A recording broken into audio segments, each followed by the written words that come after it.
and we are live, and nobody in yet. But then Well, I'm still trying to get the balance at the minute. I'm trying out a new little handy dandy wireless speaker, so I'm trying to get the sounds right.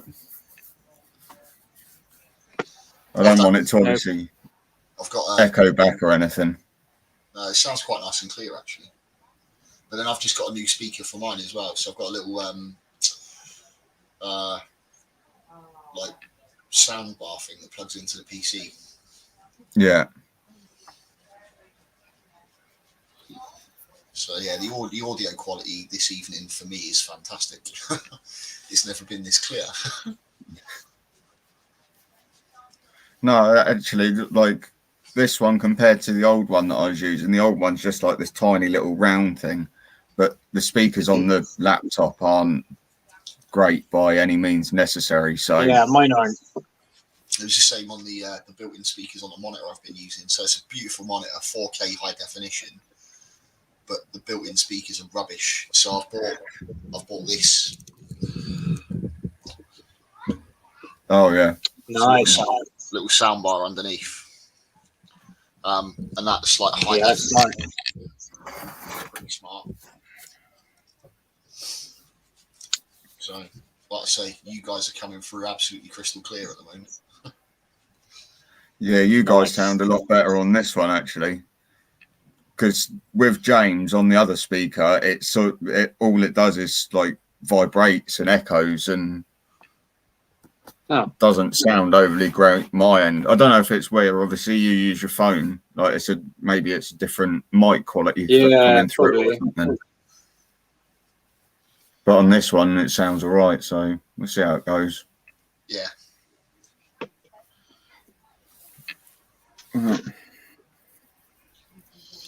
I had my little food order turn up today. Oh. Da-da-da. Nice big sack. Nice. Evening, Stefan. Evening, Scott. Good evening. How you doing? Yeah, 250 grams of Morios, 250 grams of mealworms. Has anyone ever used bean weevils? Yes. Yeah. Ages ago. I've never used them. Never. So I've bought some. I don't know, like how how you look after them or what you're meant to do with them, or obviously I know you're meant to feed them. But you'll look in there one day and there'll be nothing, and then the next day you'll be like, "Oh my god!" And then you've had it then. Yeah. So they'll actually eat through and lay their eggs in the beans that are in the tub. They don't live very long. They sort of die off quite quickly, but you usually get sort of out of a single pot of bean weevils, you usually get sort of like 2 or 3 generations. So you'll find that they will die off. You'll think that they're all gone. Don't throw the tub away, because as James said, you look in there a day later. And they're all back. Yeah.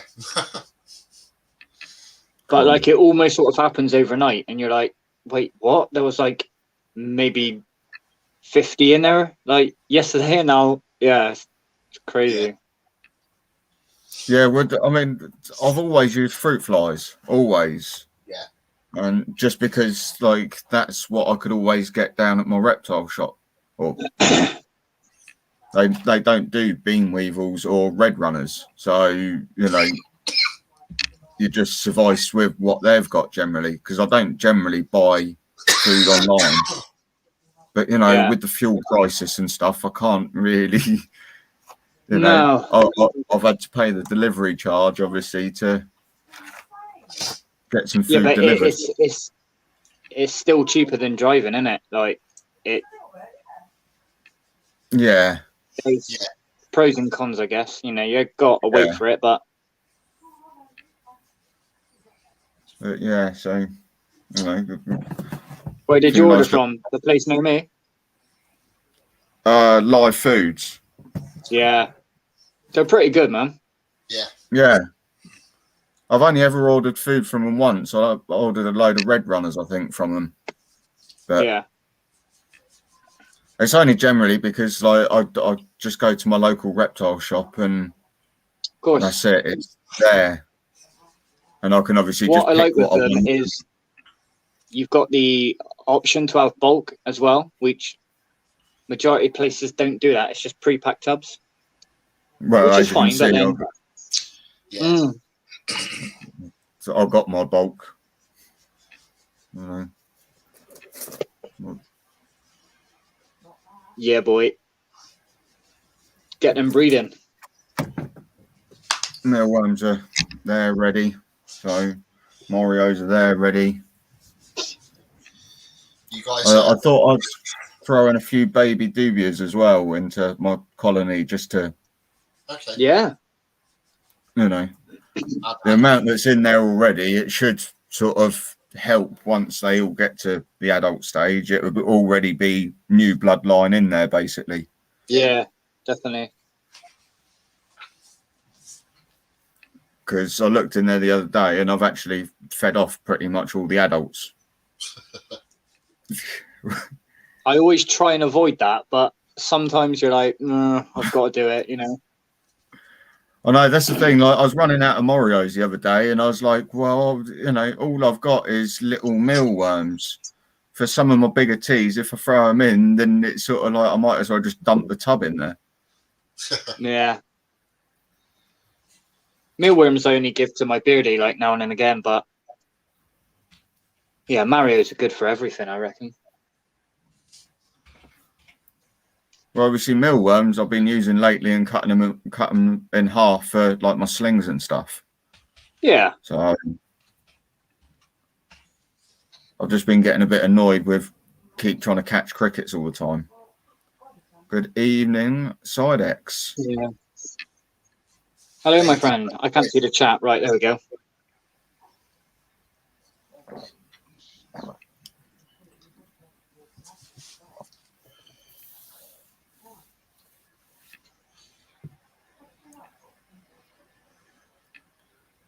Cool. Have you just read Scott's comment there? Yeah. So unfortunately, that could have been interesting because obviously Nigel was potentially going to be joining us on here this evening. Unfortunately, he's not really feeling up to it. I've just messaged him now, and he's feeling a little bit. Oh. So.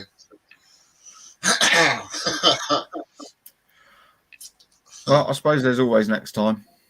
Yeah, I mean, to be fair, it's, you know, I didn't really give him a huge amount of notice.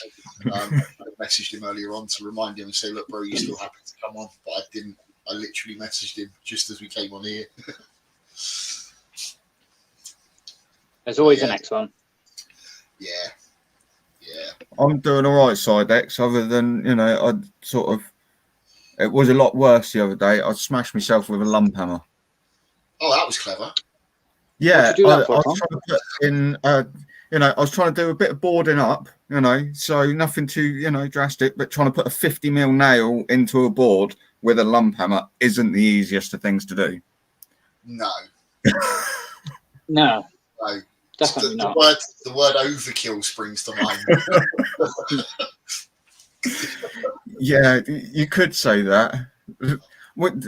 I've sort of like, things have changed at work. I'm now like at crew with someone else. We've been given a truck and we've virtually been given no tools. So we have one hammer and one lump hammer. He was using the hammer for something else. So I kind of needed something like a hammer. And You need a found that in trip to the bag. town shop by the sounds of it. I was going to say, it's not expensive for hammer. No, we're slowly going through the motions. You know, it's only been about a week or, you know, 6 days so far that we've been, you know, as a crew. So it's, you slowly go over to the, you know, nearest hardware shop and you pick a bit up, you go off, go do a job, and then think, oh, well, maybe 2 of them would have helped. All right. And then you go there the next day, pick something up, go to another job, and it's like, haven't got that. So every day at the minute you're going over there. Their bill's going to be great by the end of the month. Well, if it's stuff that you need, isn't it? You know. Yeah, this is it. Agreed. And evening, Tyler. Hello. Hey, Tyler.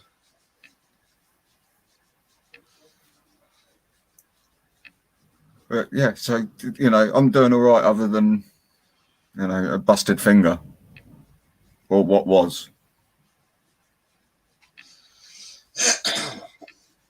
Yeah, I had a trip to the hospital at the weekend. What is that? Jonathan smashed his head off a wall, split his eyebrow open. Oh no, Bless never him. good. You know when you say to kids, "Don't do that. You're gonna hurt yourself." Yeah. No, I won't. No, I won't. Yeah, one of those. So he, basically threw the beanbag in the corner. I went to jump on it, and as he landed, obviously came head first with like the corner of the wall. Oh, right on his eyebrow. Went down to the bone, like. It was a nasty cut. We try saying that to Phoebes as well. Where it's like, don't do that, you'll hurt yourself. If you hurt yourself, we're not taking you to the doctors. And she's like, all right. Just carries on anyway. Yeah. My Kids mum don't used to learn say, from trauma. "Don't come crying to me." You're like, "I won't," but you always do. See, some people never grow out of it. Look at Sidex's comment. Yeah. I'm going to say, yeah. But yeah, so no, got him up to the hospital Saturday morning. Spent pretty much the whole day up there. Got home just in time for tea, basically. Parking's well expensive in a hospital, isn't it? Well, I was quite lucky because both the parking meters in the car park there were out of order, so there was no way to pay for parking. So I just took pictures of the out of order signs and left the car. It's fine. Oh, win-win. Should have just taken one off and put it on the car and see if they noticed. Yeah. They come round trying to give you a ticket and it's like, out of order. Sorry. Oh, well, all right. But no, There was a guy I knew. He had a parking fine, and he paid it and that, but he left it on the window. And he used to park everywhere, like double yellows and everything. But he never got another ticket. Maybe because people would walk past and go, "Oh, he's already got one." But Yeah. for years he left that on the window. It faded and everything.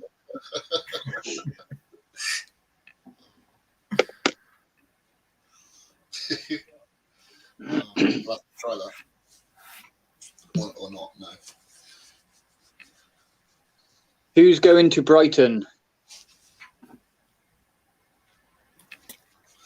Looking forward to it. Sorry, I can't I actually see you think guys. I might have already done a bit of a mistake with it, though. You spent your shopping money, didn't you? But I have to pick it up at Brighton. So Well, that's like a kick in the balls, that, isn't it? You spent the money you had to spend, and now you've got to go and look at all the good stuff there with no money to spend. That's when you start to think, well, I've got savings. I can always put it back in. Well, you end up doing what we did. We literally spent pretty much everything and some of what we were going to take to the show. Ended up buying a load of stuff online off of someone else, and then turned up to the show and still spent a shed load of cash. So The Bristol show is what wiped me out. Like, I sort of had a rough idea of what I wanted to spend. Mate, I doubled that. Like, so bad, but it happens, doesn't evening, it? Diana. Evening, Good Maurice. evening. good evening.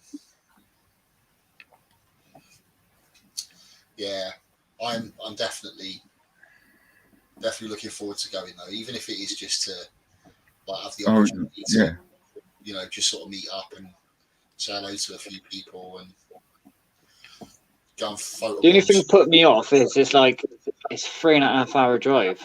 It's so long. Oh.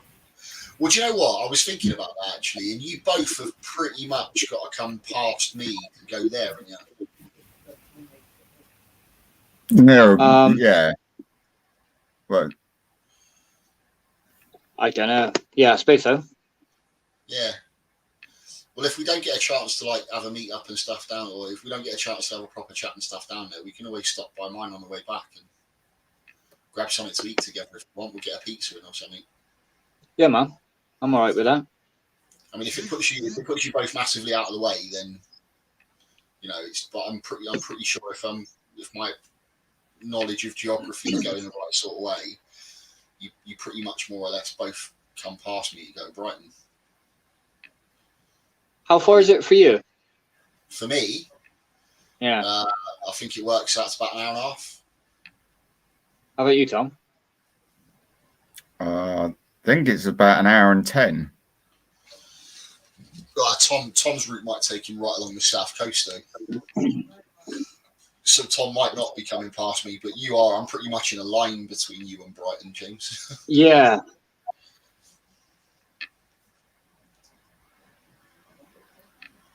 Just try. Yeah, my one literally just takes. Probably won't be able to sit. Yeah, straight along the south coast. Yeah, so straight from Chai all the way along, and yeah, you're actually closer to me then.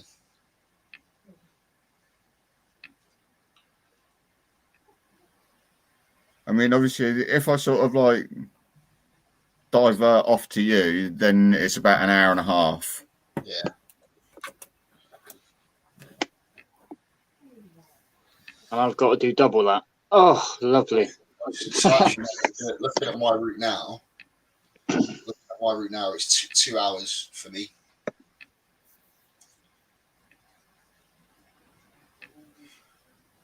It's just so far. It's only 160 somewhat miles, but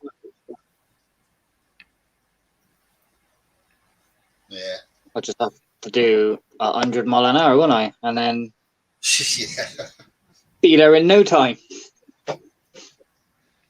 yeah. So I can drop down onto the 303, go along the M3, then round the M25 and straight down, or I can go down to Southampton, which pretty much takes me your way, actually. That's the way I'm going to be going, yeah. Yeah.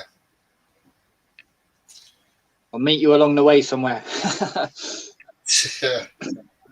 So yeah, if you're heading down to my route would be the same, sort of heading down to the south coast towards Southampton, and then going past Portsmouth, Worthing, Yeah. and into, yeah.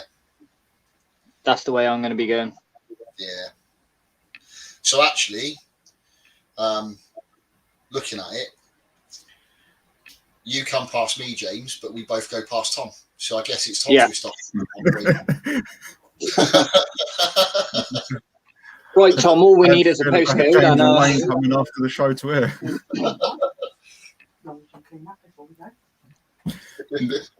There you go. She says, "Yeah, it's all right with me." So, yeah, it's looking like hopefully we won't have the kids in tow either, and me and Sarah might actually be working the show. Oh, okay, nice. So between the two of us, we might be splitting down and helping out on the front desk and doing all the entry fees and all that sort of stuff. Yeah. So you guys know Luke. You guys know Luke Manning, didn't you? Yeah. I mean, just a little bit at the minute, actually. Yeah, the last couple of shows he's been struggling a little bit. They've not had the manpower and stuff to really do it, so he's been absolutely like proper beasted. So we've offered our assistance this time round. So if we can He's so funny though, isn't he? Do you know what? I love Luke. He's a great guy. Him and Sarah get on like they've known each other for 50 years. Yeah. But yeah, he's a he good makes guy. Each and every individual person laugh.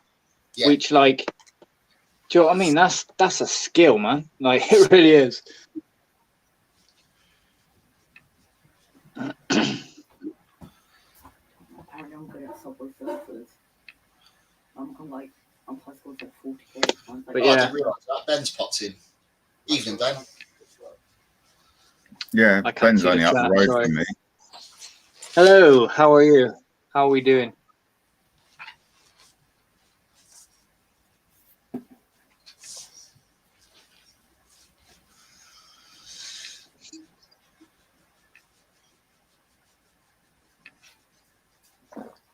Yeah, well, I'm when you doing were a car saying boot about sale like, tomorrow. sorry, I'm doing a car boot sale tomorrow. car boot Got sale. loads of crap. Yeah, got loads of crap to get rid of. So I'm gonna have my own pound shop for the day, I think. See, that's dangerous though when you go to a car boot because you take loads and loads of stuff down there to sell, but then you end up getting a And you end up, and buy loads of other crap to bring back. yeah, we did one not that long ago, and the guy opposite us had like loads of horns and skulls and stuff like that, like these. Oh yeah, He had loads of them, and it was all like £3, £5, and I'm like, I'm just gonna pop over there a minute. Shannon was like, oh. I came back with a bag of them. They're all right to put in enclosures and stuff, aren't they? You know? yeah. I need to get some Dearborn actually because the other thing that they're really good for is making knife handles out of. So you can get them in like Jollies or Pets at Home, but they're quite expensive. But or get friendly with a butcher, I guess. I don't know.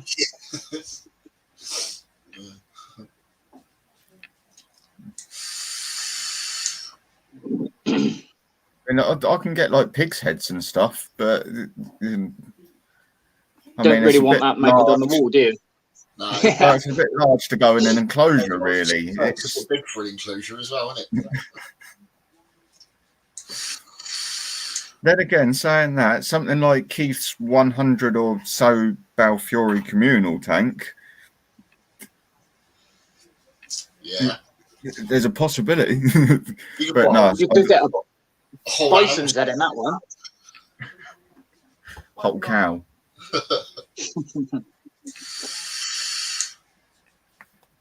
Eat it from the inside out. Ugh.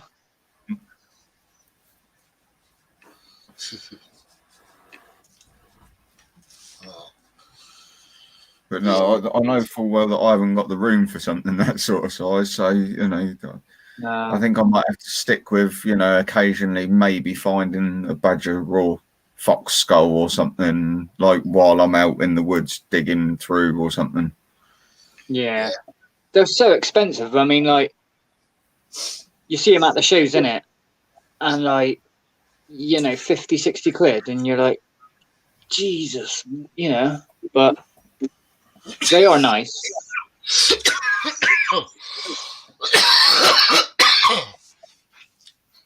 Rona! no. Fully vaccinated. Oh.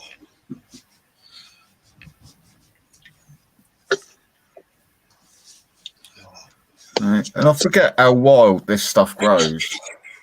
It's crazy, isn't it? Oh, Pothos, is that? Yeah. Yeah. No, look, I'll spin you around. The more light you give that, the faster it grows. If it's in a window, oh my God, it spreads.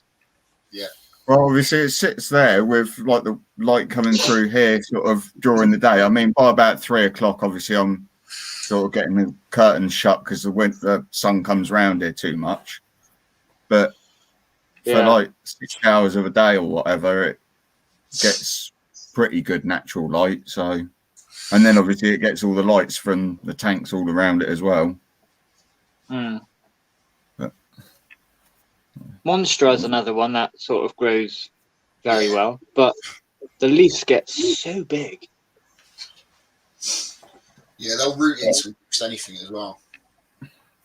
Like this thing. Yeah. I mean, it doesn't know what Oh, it a wants prayer to do at plant. the minute. Yeah. They It- never grow it's- up straight. They just grow along the floor. But it doesn't, you know, it's not sure what it wants to do. It sort of grows a bit, then dies a couple of leaves, and then grows a bit Yeah. more. And it's like, The leaves will die to make more room. new growth For the new normally, leaves. yeah. Yeah. But it's good when they're in enclosures because you get free leaf litter as well. So Oh, absolutely. Win-win, isn't it?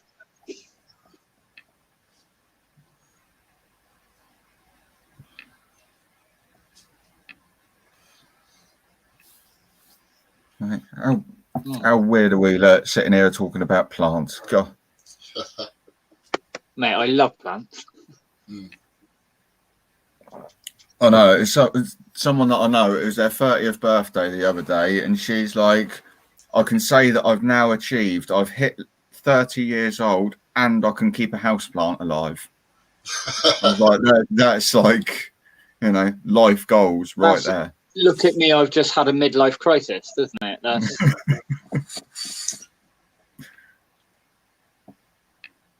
you know you've got a problem when you can't look after a cactus. Like Yeah. that's you've got something wrong. The one thing that I still can't get right is this thing. Yeah, I'm not sure. Yeah, I think it's some sort of peperomia or something or Yeah. other, but I'm not 100% sure. water it, let it dry completely out, and then do it again. That's what I've been I did with doing. mine. Yeah, but they're quite funny. If you move them, they stop growing. Yeah, that's what happens with mine. But they're a bit of a pain in the ass, to be honest with you. I've moved it from here where it gets a bit of light. I moved it to the conservatory where it gets loads of light. I moved it to the front room just so that it gets ambient light throughout the day. Yeah. Everywhere. See, that's the thing you got to remember though. If you've got small, low plants, they're used to being on a forest floor, so they generally Okay. don't need strong light. They need sort of like filtered light, if you know what I mean, diffused Yeah. light. That's why I struggle with ferns. If I put ferns in any of my enclosures, because ferns are they need a bit of shade, they need diffused light, and if you put ferns in an enclosure, they get too much light and they struggle. So I struggle. Ferns is one of them. If you get it right, they're amazing. If like what you said with the light, they just you've James, got to get it. is that a tank with a snake in it behind you? Yeah, here. Yeah. So I just saw. Yeah. I couldn't see the tank. I just saw the snake. I was like, he's got something on the Yeah. loose. That's right at the very top of the Viv. She's an absolute nightmare, that one. You make the enclosure really nice and then it just destroys it. It's a lesser, but yeah, just exploring like as they do. Yeah. Has anyone ever said to you royals don't climb? Yeah. Yeah, get one, they climb. I've had this argument with people in the past when they say about no, you can't provide royals with too much height. They don't climb. I've been out in Sierra Leone. I've been out in places in Africa. I've seen them in the wild. And how many of them do you think Yeah. I've seen in and on branches of trees, albeit low shrubby trees, but they will climb. Yeah, 100%. Makes me laugh when people say about that, and it's like, I'm just not even gonna answer you. Like, Yeah. I still want to be friends, so let's just, Yeah.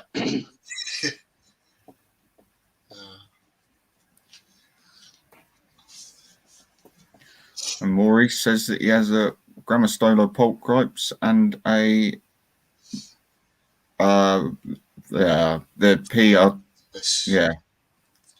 Nice. I take it that male's to go with a female that you've already got, yeah?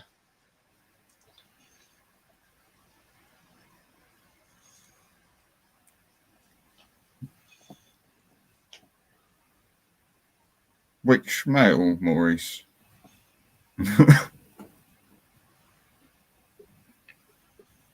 I suppose the Arcturus. Yeah.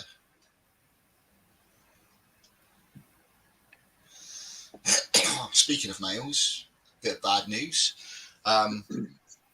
In my search for gaining the full collection of everything from the Theraphosa genus and keep getting males and that sort of stuff, what I thought and bought as a juvenile female Theraphosa apophysis, has molted, and I've sexed the molt, and it's male. Oh, So I now have so I've got 2 female T blondies. I've got 2 T apophysis and a T sturmai, but the apophysis and the sturmai are all male. it's always a way in it. You either end up with loads of males or loads of females. It's never. Oh, that's so annoying.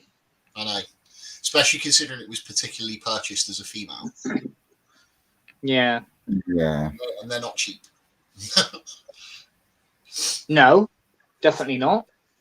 But yeah, paying confirmed female prices for something that's now turned out to be a male. And the thing is, the person we got it off of, I trusted implicitly, so I never questioned it. I've never tried to eventually sex it. It's the first molt it's had since we've had it, and it's just like, wow, brilliant. Thanks for that. Like, yeah.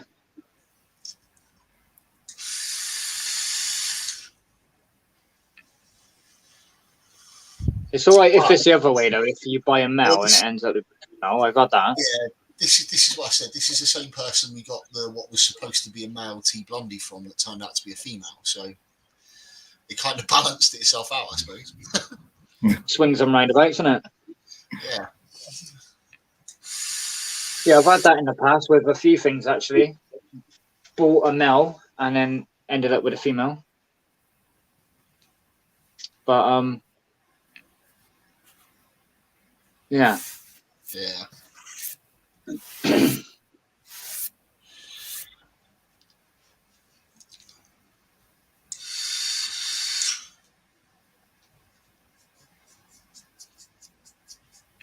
All right, let's catch up on these comments. Hello, Lee. Hey up, Lee. Oh, Lee's joined.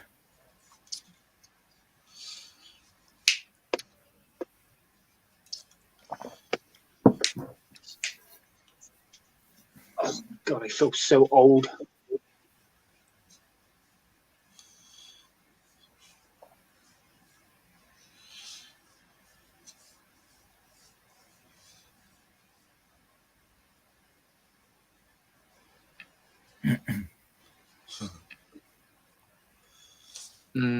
Well, if you can't end up finding a mature female side X, then I'm here with an adult female. Yeah. So I'm not willing to part with, should we say, but always happy to have a male to go with her, though, right? Yeah.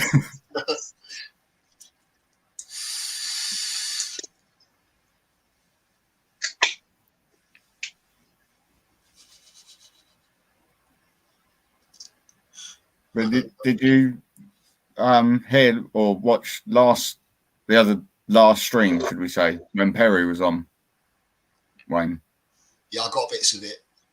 But did you hear and see that they had a mature male Albiceps?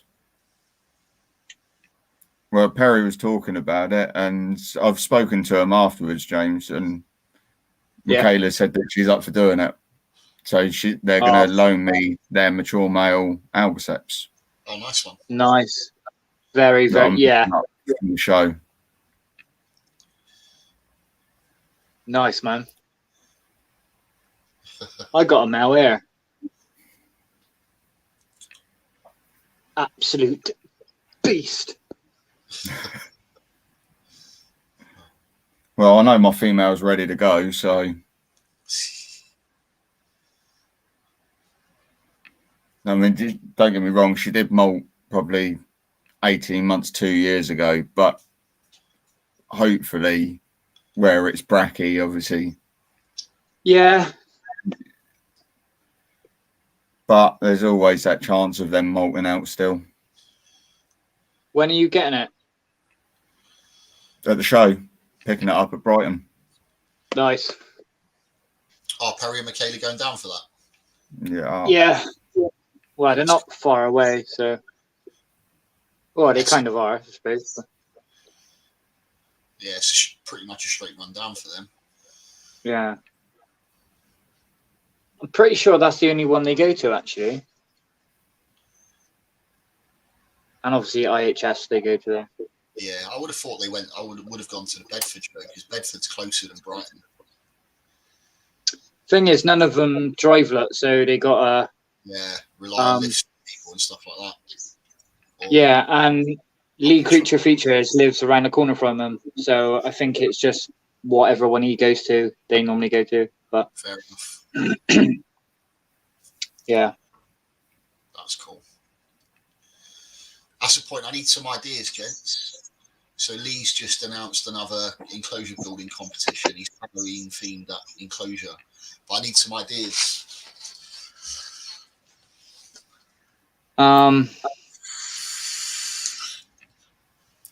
With you saying this, obviously Steve's going to be announcing his one soon, isn't he? On the exotic pets Yeah, he's done design. yeah. Has he announced it? Yeah, I've been toying with doing something this year. Yeah, I have a few spare tanks lying around this time round, so he's invited. if I make a mess of something, then it ain't too bad. But I've only got until the 28th. Submissions have got to be in on the 28th, so I've got to get this one built pretty quick. And I'm really torn because obviously pretty much all of the ideas that you think of for Halloween, Steve's pretty much covered them already in all of his previous enclosure builds because that's his area of expertise. Yeah. What I would like to see is somebody do like, do you know Clockwork Orange? Do you remember that? Yeah. Like, kind of that, but with like a GBB, just so it did, or just something along like. I don't know how you would do it. Maybe the scene where the clock's in the background, that would look quite nice. And if you could like light the clock up, oh my god, that'd be so good. So I've come up with a few different thoughts and stuff. It's just how to make them work. But one of the ideas that I came up with doing is, you know the mansion, as in from House on Haunted Hill. Yeah. Doing that, but then doing it with like LED lights inside, so you've got light coming out of the little windows with like ghostly silhouettes in the window and stuff like that. Huh. Yeah. Mine won't be quite as extravagant as that, no, but Still, it I guess it's having the time to do it in it, and not necessarily the time, but all the equipment you need. Because there's nothing worse than you're halfway through an enclosure and you're like, oh, I need that, and then you got to run out and get it. I don't like doing that. I can do pretty much anything with what I've got here. So in terms of like what I've got in the workshop, what I've got in the way of all my modelling supplies and that sort of stuff, there's probably not much that I can't do with what I've already got. It's just coming up with an idea that Steve hasn't already done in that Halloween sort of theme. And because he's obviously announcing the one on his group, I think he's entering Lee's competition as well. So I'm actually going to be going up against Steve as well again. So if I would, I mean,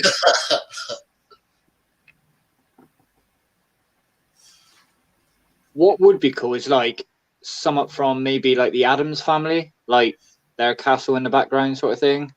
With, well, I guess it's just the graveyard scene, isn't it? But maybe, I don't know. Maybe you could do something like that. Yeah. Who knows? Could you not do something with a scream mask? Probably. I don't want to go like. I want to try and like do it as a particular theme as opposed to just, like a face or a head or something stuck on the back wall. I want to do. I don't know. If I'm going to do it, then I want to go all out. If you know what I mean. Yeah.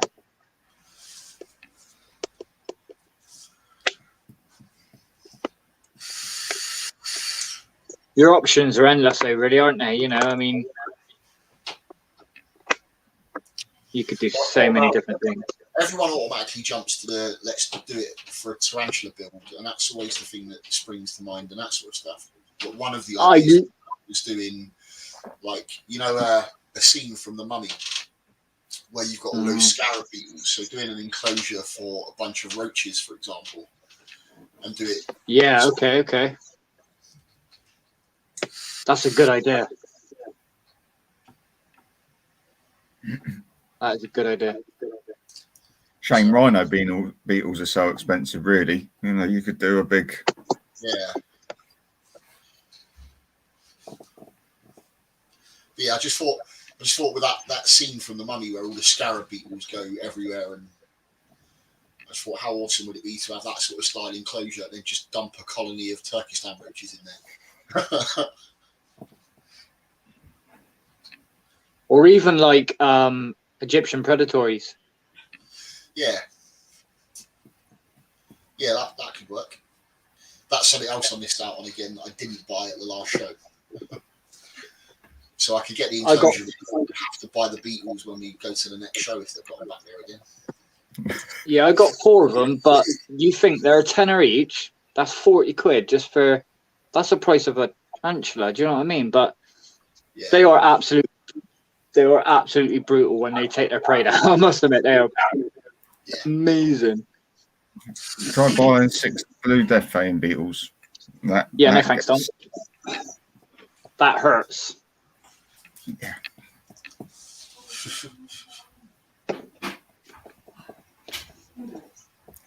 I know. Best part of 100 quid on beetles. So yeah, I think that's sort of a route. Worth it though. I think. Yeah. Do some. I don't know. I'll probably put some LED lights and stuff. Do some like flaming torches on the wall and stuff like that with some little flickering LED lights in. That don't sound so With real fire. No, Jim.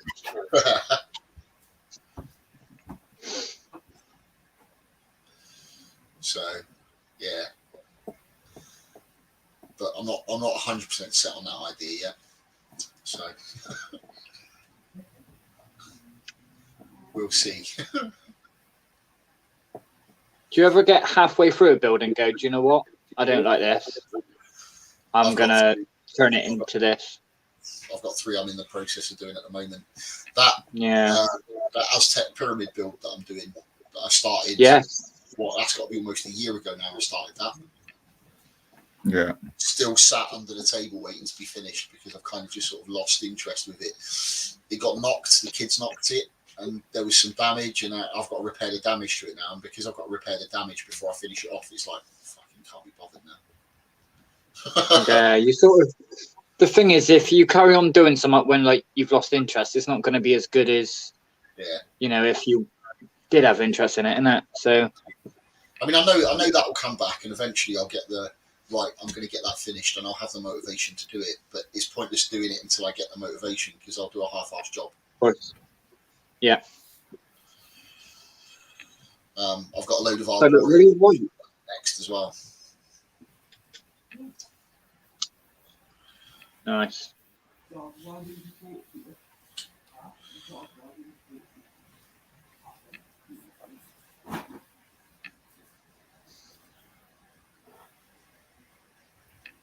Yeah, I keep looking through my enclosures and just like when everyone talks about backgrounds and stuff, I think to myself, well, maybe I should have a go. It's just so time consuming, isn't it? And fiddly, like, well, it don't have to be, but no. But I've seen some of the simple setups that you've done, Tom. Your little bioactive stuff. You've got an eye for it. I definitely reckon. Yeah. Oh yeah, I know it's there. It's just getting around to buying the stuff for it, sort of thing. Like buying the silicon, say for instance. It just like comes to like buying stuff, and then I buy everything else that I need or want, and then think to myself, can I really justify just spending whatever it is? I know it's only 15 quid, but you can buy 15 quid for 3 tubes on eBay, say for instance, but it's like, I'll do it next month.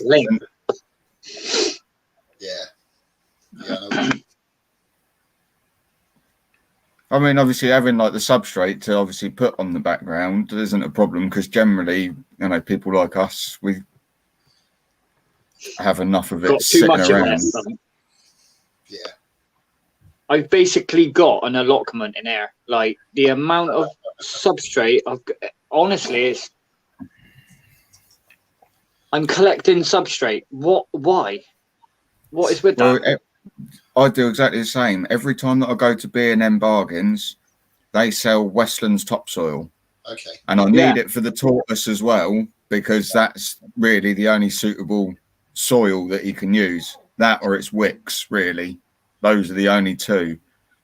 So I generally pick up like 3 bags when I'm there. I think I've got like 7 or 8 bags almost sat out in the garden. Just his table only takes 3 or 4, you know. But it's like every time you go there, it's like, oh, just pick up a couple. It's fine.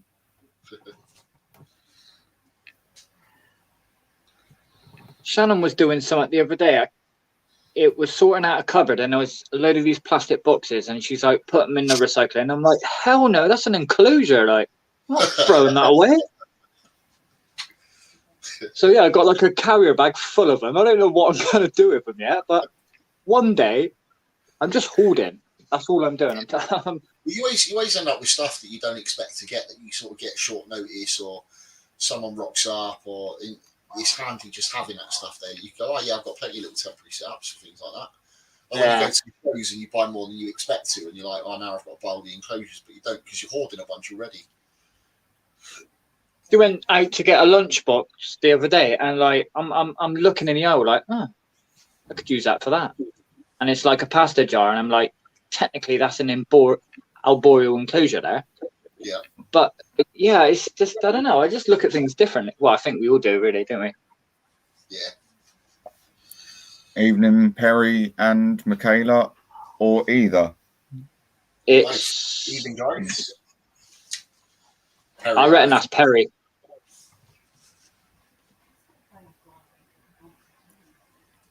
See, that's it. You know them better. You know, generally it's like I do this to you two when James and Danielle would come on. Well, usually Danielle, you're like, hi.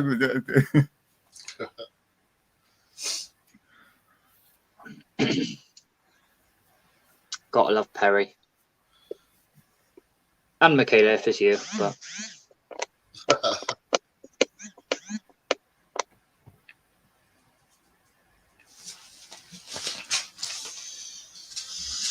Yeah, it's Perry. oh, of course it is. How you doing, my darling? I have 1,000 swing pots. Oh, yeah, but one day, you'll use them for some. Maybe not 1,000, but they're so cheap on eBay, aren't they? They're like pence. Yeah. Well, that was what I was saying originally, as I bought that tray, didn't I? That come with 70 sling pots on it. Yeah, yeah. And I mean, that come from Creatures from the North, and I think that was only about 15 quid or something, but it's great because you pick it up and it's all there. But then again, every time you order a spider or, you know, order a sling, that's it. It comes in a sling pot. Or, you know, a grown on sling comes in a sling pot. So stuff like that.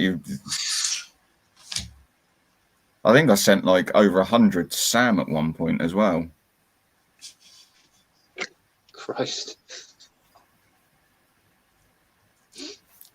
But then it's just like these bloody things, isn't it?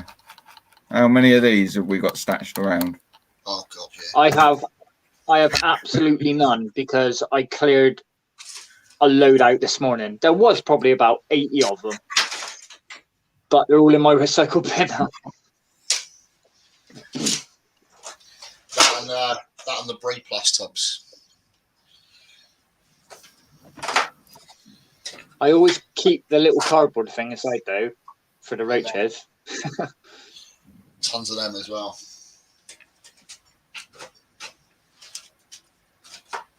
That's what I mean. I've like I said, I've got loads of these with like because obviously you go to the shop and that's where I get the fruit flies in. Good morning, Lou. They're good for rearing huntsmen and stuff like that in there, those ones.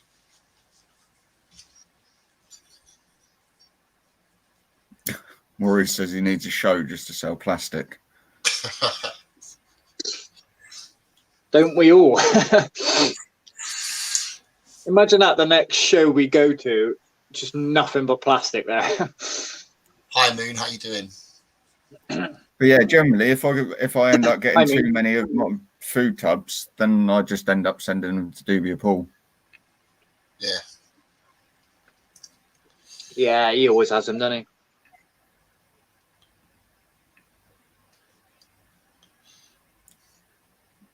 You know, you can't even really put them up in one of the Facebook groups and go, oh, you know, you pay for postage, because generally everyone's got fucking hundreds of them. Yeah, this is it, isn't it?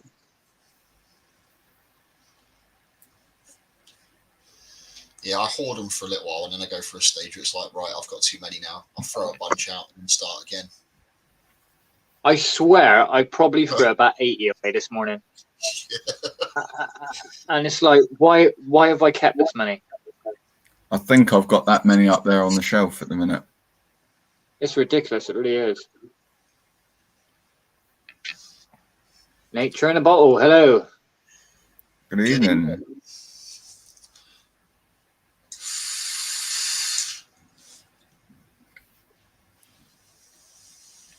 Well, at least, Maurice, you'll be helping the environment by recycling your plastic. Yes, You know, it would be going to good use.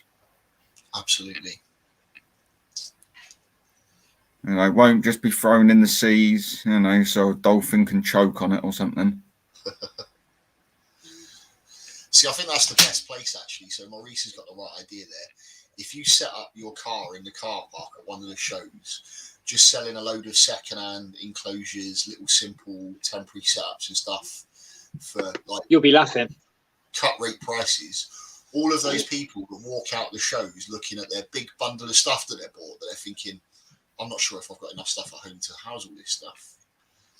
Go past that, you guaranteed, like, it'd be gone. Yeah, 100%. Get ready for the end of the show and just watch everyone walking out. Need spare enclosures for your stuff, mate. There you go. 50 pence a pot.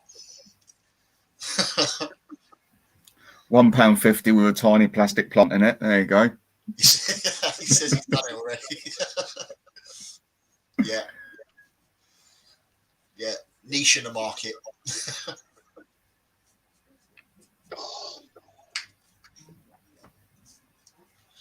There's money to be made in everything, though, isn't there? You know, like.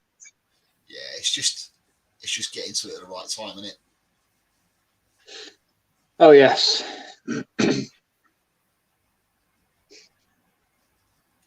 I know. Well, I've still got loads of these things, loads of these sweet jar ones sitting around. Because Oh yeah, I got a few there. I just bought shitloads of them at the time. Because it was like, oh yeah, I'll need them, and I haven't needed them. Because generally now I put them into just plastic. Yeah. Oh, the deli cups, yeah. You don't know? want the ones with the slush in because they got the hole in the top, aren't they? Like there ain't nothing worse than that. You're like, oh, what a waste. Well, that's what these are. These are like slushy cups, if you wish. But I got the ones without the hole in the top. So yeah. Always put a bit of mesh over it anyway. They're all right.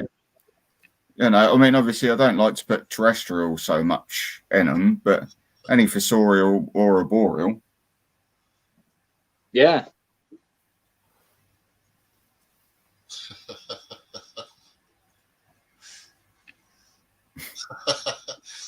Maurice says he's the Del Boy of the BTS with a posh accent. Love it. Please turn up in a little yellow freewheeler. That I just, oh my god.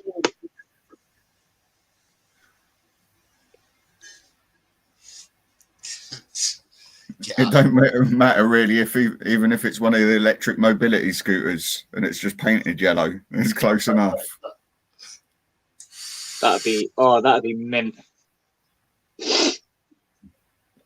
Pull in a little trailer with all the plastics in it.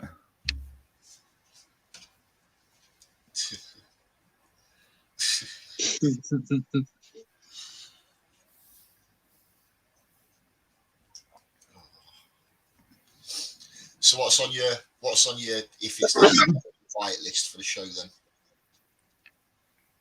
The question is, what's not on the list?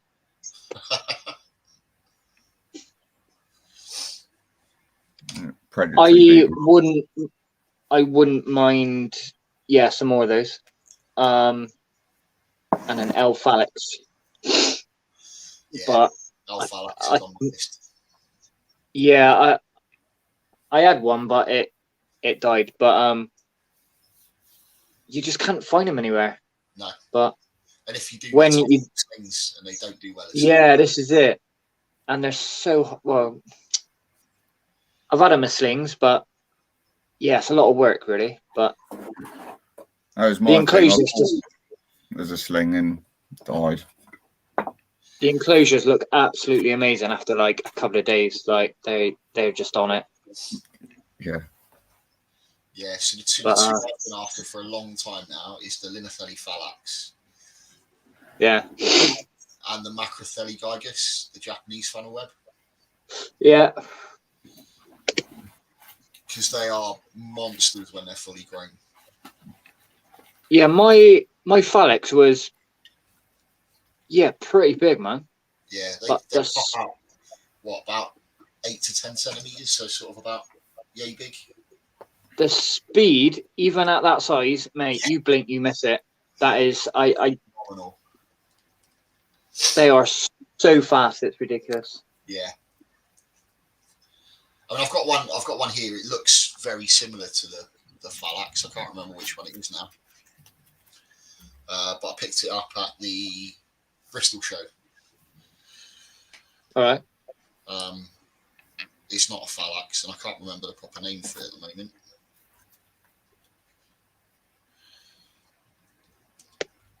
Hello, Carolina Spiders. Good evening. Good morning. Wherever you are. But I found that even with the Hognar Schmitzies that I got from Craig, those things are they're like this big, but they're so fast. It's like trying to watch a pinhead run across the top of your desk. Yeah. Yeah. Good You evening. know, imagine a fruit fly on speed sort of thing. It's just like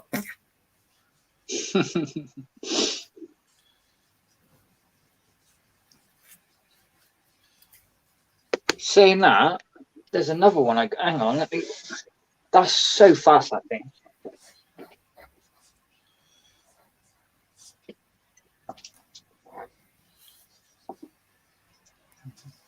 The Camphobetus mascara. Yeah. Oh my mate! I pop that lid and it's like, it's there ready. You only got to touch it and it turns around. It's like the tongs. You're like, oh my god. Yeah, we've just got an adult female Chilobrachys fimbriatus turned up at the end of last week. God, you didn't want to say that in front of Sidex. Yeah, don't. He knows. He knows. It was actually Sidex that put me on to the bloke I bought them off of.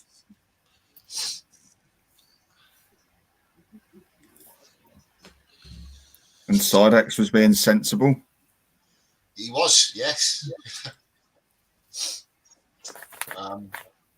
But yeah, that thing is mean.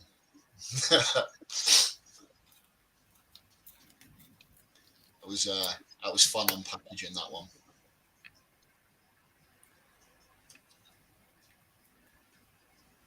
There's something so satisfying about unpackaging a tarantula into a new one. Oh man, I love it. As I say, my fimbriatus still, it's been all right so far with me. Yeah, the one that I had the most problems with out of that whole order that arrived was a sub-adult female P. Armenia. That's the one that gave me the most hassle, and that's just because it wanted to escape and go completely the opposite way. It did not want to go. Mine's a bit of an ass wipe, to be honest. I mean, like, it yeah, always wants to not be where it is. Yeah. That's the only way I can put it. Well, my ones, I can actually spot like 3 out of the 6 out that I got from Dave back about a year ago, and they are now about 2-inch, 2.5-inch almost. Okay. So they're actually they're actually growing faster than the Cambridge eye that I got before them. I got the Cambridge eye probably about 3 months before the Aminias off of Dave as well. And they're still like, well, they're still in sling pots. So they're probably, oh, bye, James. Yeah, they're sort of just getting to that stage now where, truthfully, they're a little bit too big for a sling pot. But, you know, you don't open it and it's like, bah, here I am sort of thing. It's still, you know. Yeah. Yeah, well, and I did finally get my female Subfusca Lowland.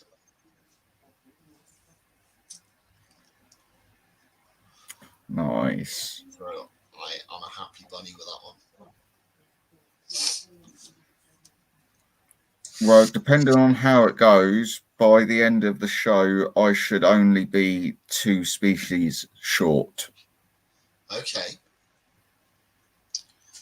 So that'll be what? Hanuma Velosomica, because you pretty much can't get hold of them. Ah. You shouldn't be able to get hold of them. I'm speaking with someone at the minute, so Okay. they might have a few leftovers.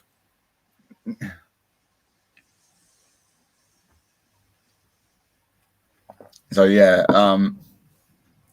the only 2 that I won't have is, I think it's the Vittata Okay. and the Fasciata.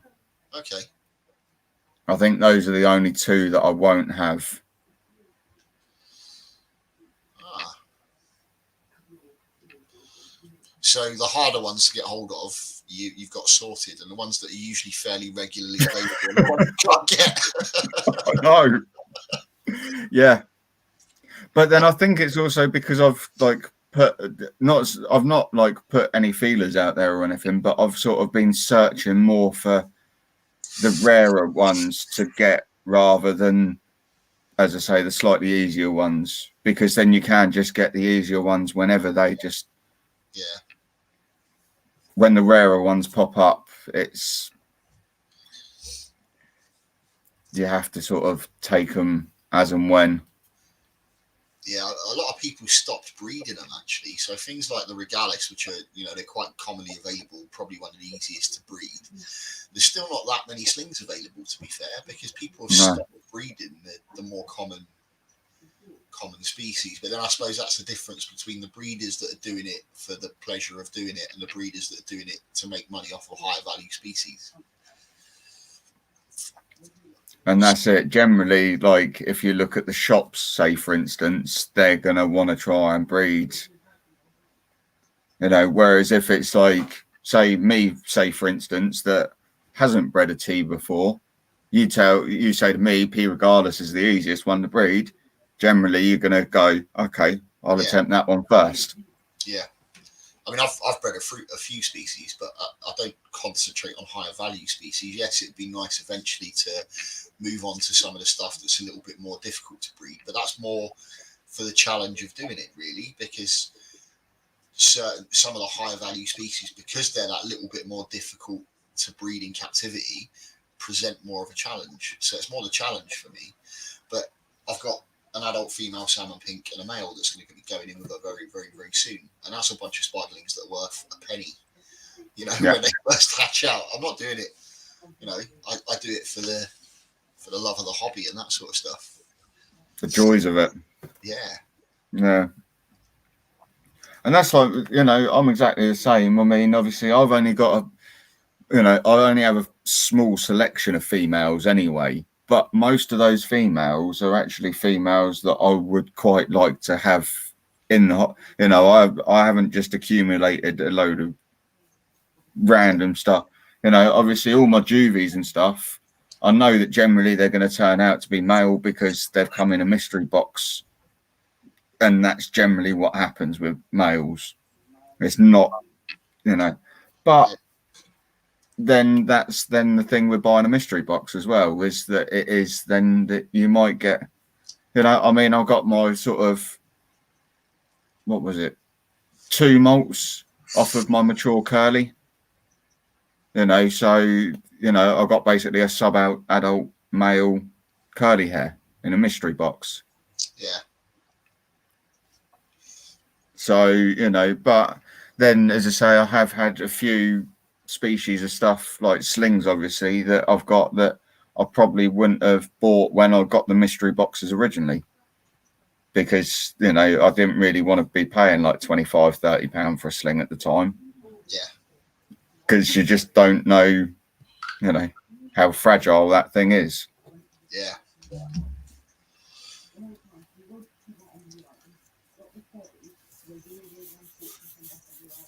So yeah, but now obviously like being almost 2 years into it and stuff, it's sort of like you kind of think to yourself, right, okay, I can afford now to go and take that risk on spending £30 on a sling because I now know my research. I now know how to care for stuff. Yeah.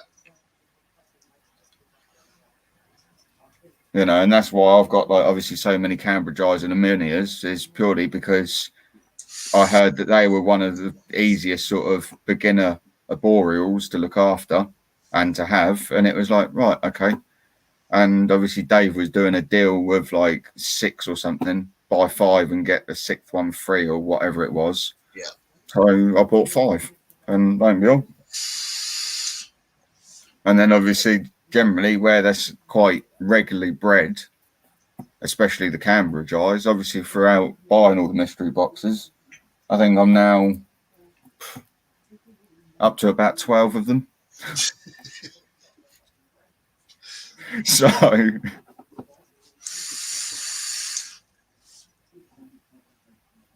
no Sidex, we only need the 6, at least one of them is guaranteed going to be female, maybe ish. 1 in 6, who knows.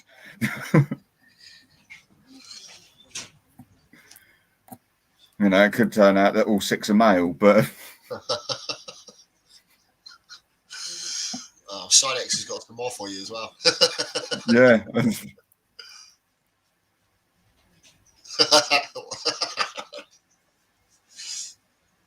I'm not paying for them, Sidex. If they appear, they appear.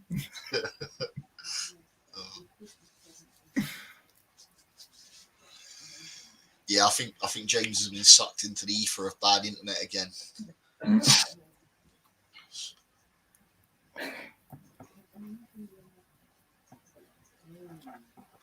No Sidex, I don't want curlies.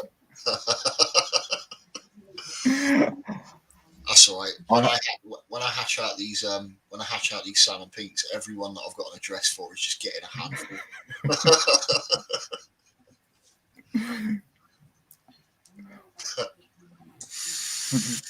I have 2, so that's fine. I can deal with them. But no, Do you know what? I can send them to everyone I know that I've got an address for. I can send them 50 at a time. I'd still have tons left over.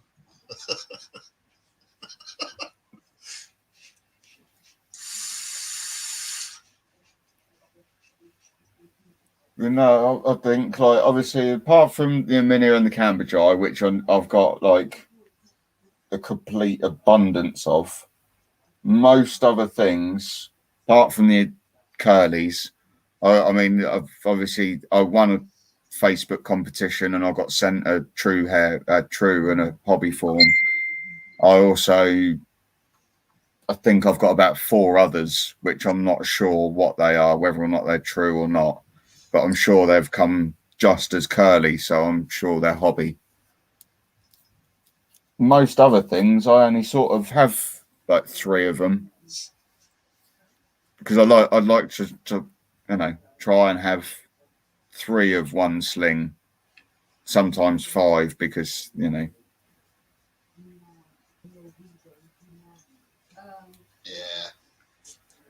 if you're going to give me something to feed the slugs to, Sidex, then we can maybe make an arrangement. But if not, then you can keep your slugs. See, that's why we bought the African land snails. So we're picking up a blue tongue skink at some stage soon that belongs to a friend of ours. She's looking at like rehoming it. She's like gone for a bit of a bad patch, split up from her partner, and I think they're sort of their joint collection of stuff that they own. They're rehoming everything, so that's what we got the African land snails for, so we can get plenty of snails in and stuff for the blue tongue skink.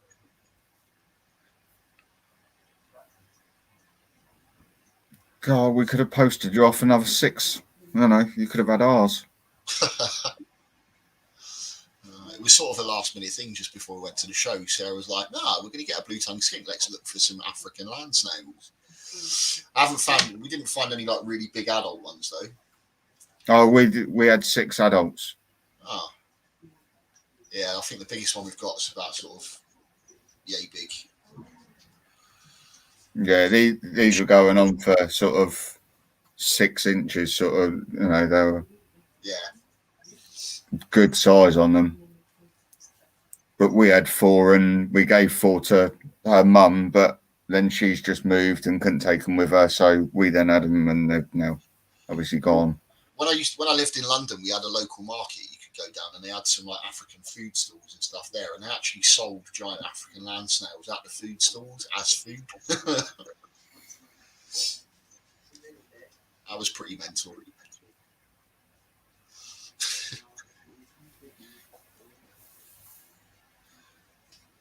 I wonder if they taste anything like normal snails.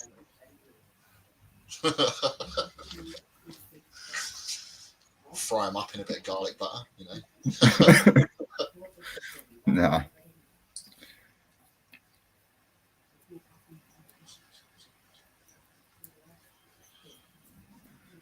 And I keep thinking it's raining outside because I've got the Morios next to me climbing over all this cardboard in there. Yeah.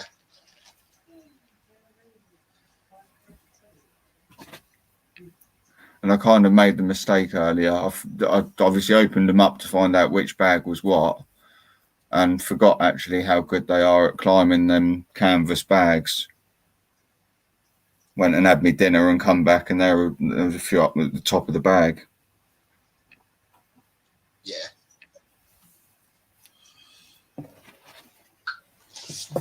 Looks like James is having some dramas getting back in. So for some reason it discontinued him, and then he tried joining, but it won't load up.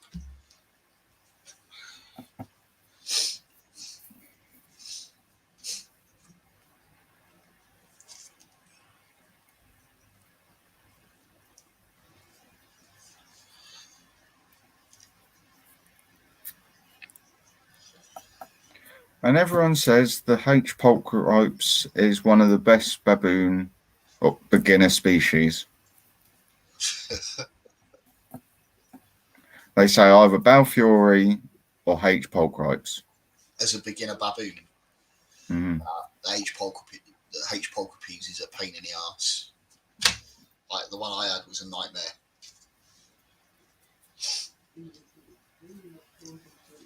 Yeah, a lot of people that I'd spoke to about them were like, "Oh yeah, they're great. They're so peaceful, and you can near enough pod and poke them, and they're great." And everyone else lately or now that I speak to is like, that's not the way they are. No, mine had a temperament of an OBT.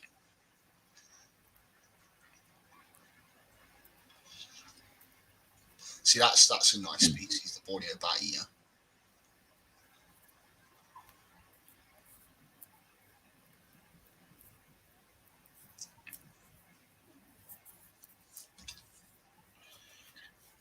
Yeah, I can't wait for my Polkripes to get some decent size on them.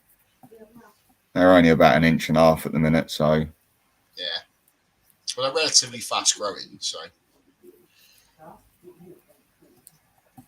yeah, I've kind of thought that about my Ceratogyrus Sanderi actually. That seems to be putting on some size pretty quick. yeah, they're it's very similar to OBTs in their growth rate, so sort of medium fast.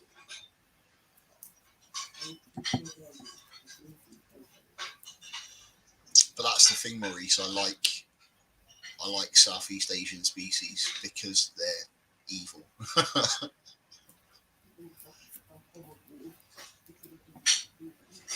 As the time's progressing, I'm just finding I'm going more towards arboreal species. Yeah. Just don't know what it is. Just I prefer arboreals. Yeah. Yeah, I do actually. Mostly old world arboreals. So Then saying that, I quite like the Avix as well. Most of the Avix are quite nice. Yeah, we picked up a few at the last show and the show before. So, yeah, that was the other thing we picked up that I forgot to mention. So we've got a little juvenile versicolor. Finally, I didn't want to buy slings. We didn't want to get slings, so we got one that's a bit more grown on. So this one's about 2.5-inch leg span. So as soon as I get a decent molt from that, I'll be able to sex it. We think it's female. We were advised it was female when we bought it, and it came from Portsmouth Tarantulas, so they're generally okay with stuff like that.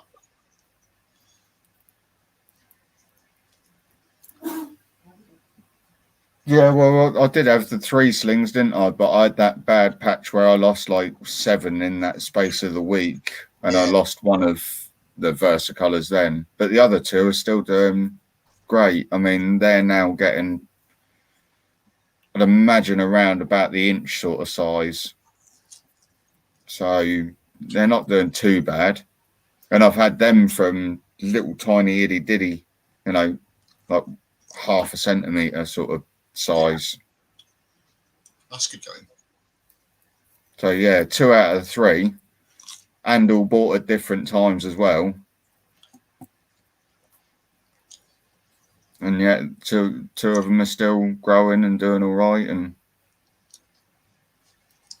yeah, that's good. We picked up so we got a couple of slings. We got a little versicolor sling. We got a Peru purple sling, and then we got the juvenile. So happy with that. yeah, as I say, I wouldn't mind adding a few Avix as well, but see, again, you don't really see that many of them around now. no.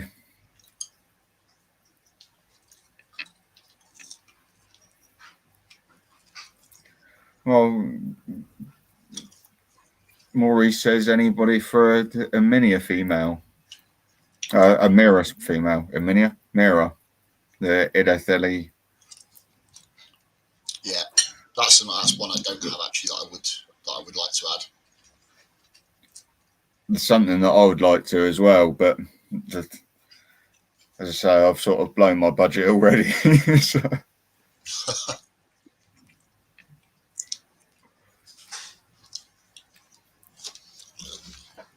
Diana's just asking what I brought from Bedford. 2 seconds, and I'll tell you. But yeah, I actually only own one Avic. That is it, and that's only sort of about 1 inch. Okay.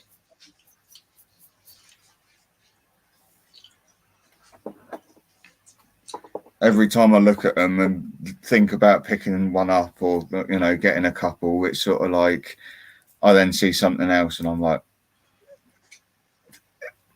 can't get both. Yeah. All right, I'm just going to nip out just for. Yeah, no worries. 2-6, mate. So from the Bedford show, I got a load of roaches. So a new colony of red runners. We got a starter colony of Halloween hisses, a starter colony of standard hisses. I got a adult female Poecilotheria miranda. We got an adult female Balfouri. We got a sub-adult female Brachypelma behemi. We got some giant African land snails, some millipedes. I got a trio of Damon medius, the tailless whip scorpions. Also a Carabina versicolor sling, juvenile Carabina versicolor, and a Peru purple sling. And I think that's everything.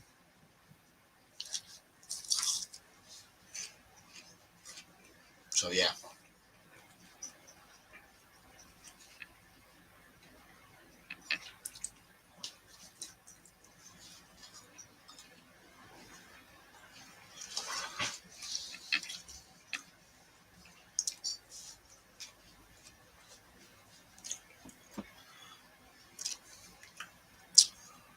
Yeah, the snakes are doing really good.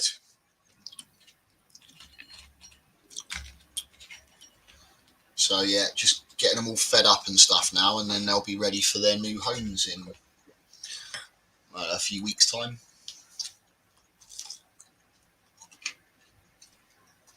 How are yours little ones getting on, Lee?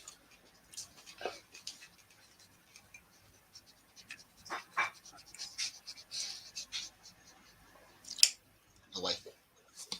Away.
How much you asked for your mirror, Maurice?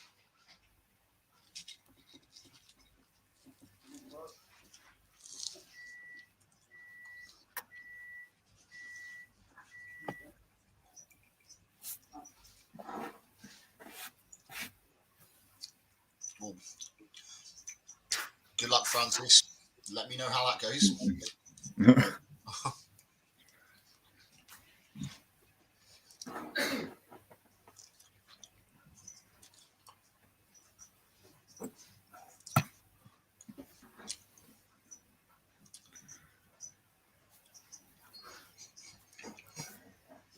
I'm keeping my fingers crossed for this pairing, because if the male makes it through, I'm kind of hoping that the person that he came from originally is, up for lending him to me afterwards as well.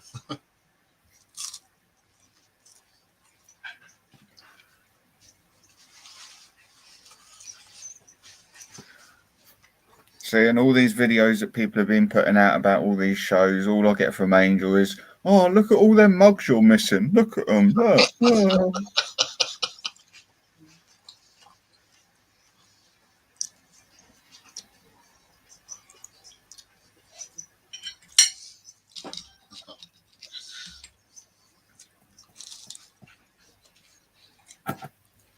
Just gonna grab a drink quick.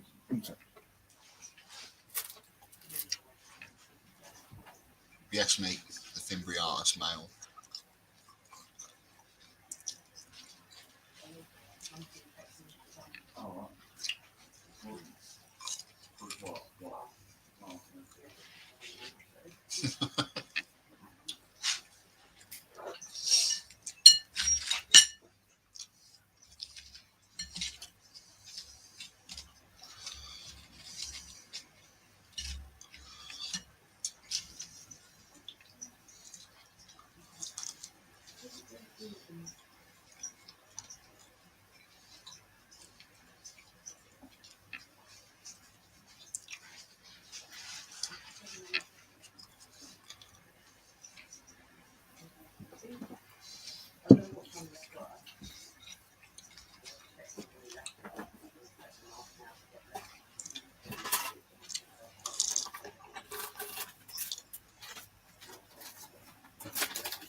I was there for, I don't know. We got there about 11:30, 12, I think, and we left at probably just before they finished, about 10 minutes before they finished.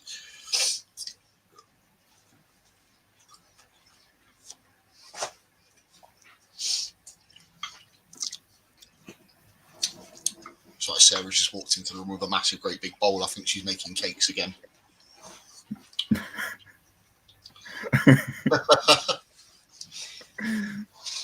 I'm not just making cakes. Not just making cakes. No. Okay, what are you making? Banana loaf. Or banana loaf. It's only taking Right. 7 months of me asking, isn't it? Yeah, about that.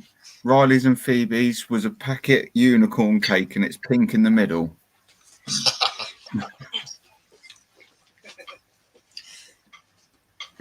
You know, just add a bit of, you know, whatever it is, eggs and a bit of butter, and you know, good.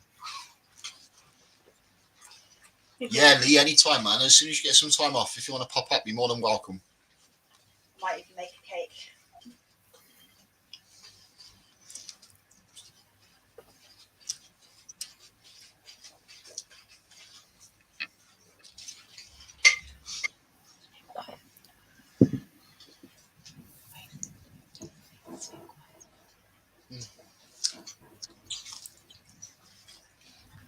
So I'm struggling to concentrate on talking and eating at the same time. Ah, okay. Talking, eating, and reading is impossible then, yeah? And now being distracted by banana cake. Well, this is it. Like I said, it's it's only taken 6 months of me asking for it. I finally get around to doing it. Generally the same as me if you ask me to do something as well. I'm sure Sarah would probably say the same about me. 6 months would be quick. Hey.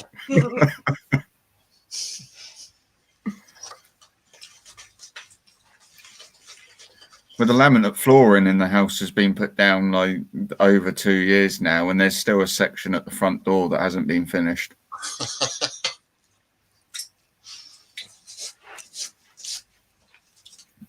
My dad was like that. His kitchen was half done for about 15 years. Stupid thing was, he was a plumber. That was his job. That's what he should have done.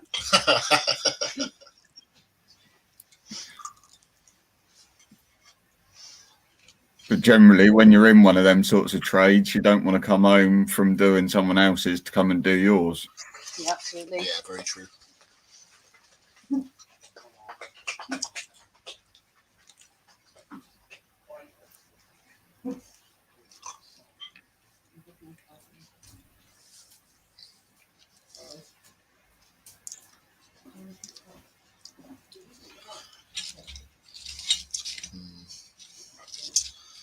So yeah, what are you apart from obviously the last two pokies that you're what else are you thinking you might keep your eyes open for at the show? I want predatory beetles. As I say, that how many streams have I said that I want them, and I was watching out on websites, and then when they come up, I went to go and buy them, and they were all sold out because then it was meant to be the BTS show or whatever it was. Yeah. And then that got cancelled. Then they held on to them, and and then took them to obviously the next show after that. Yeah. And then I wasn't looking at anything because obviously I've not really looked at anything from BTS till now, because I've sort of just been like holding out and waiting for shows and stuff like that, and I'm just like, but no, those are one of the things that I really would like to try and get like 3 of, maybe.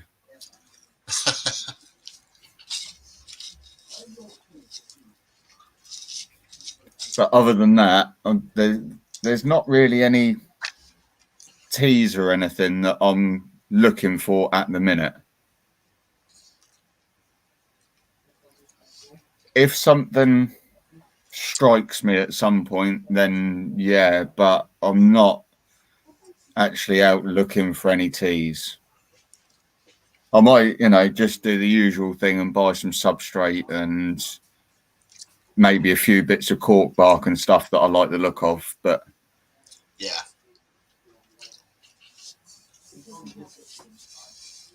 Because I want to get this thing finished.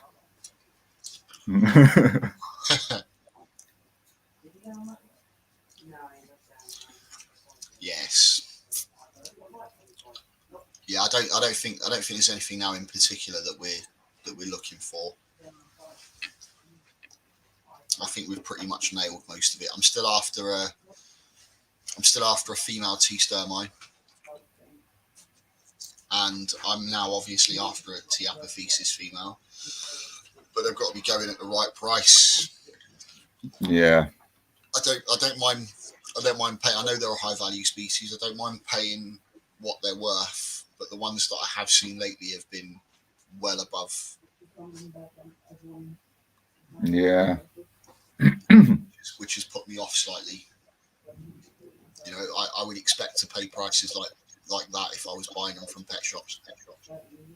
I mean, my one, I will find out, I think, or I would be able to find out on the next molt on what it is. It's now at that sort of size where under a microscope you would, find out, but but I know what you mean with them. I think even that one I got in, as I say, I got that in a lucky mystery box because Angel brought it for me, but he kept forgetting to post it. Right. So in the end, it took about, I think it was like 2.5 weeks or something for him to end up posting it out to us. Wow.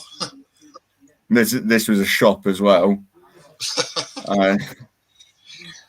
And yeah, I mean, don't get me wrong, he did his utmost best. I think the value of the box come in about 280 quid or something. Okay. So, for obviously saying sorry, it was well worth, the wait for it. But yeah, I mean, that come in that. And I mean, at the time, I think even that was about 35 quid or something for a sling on the website, basically. So I know they're not, and I know generally you can look at sort of like 180s or something for almost sub-adult. Yeah.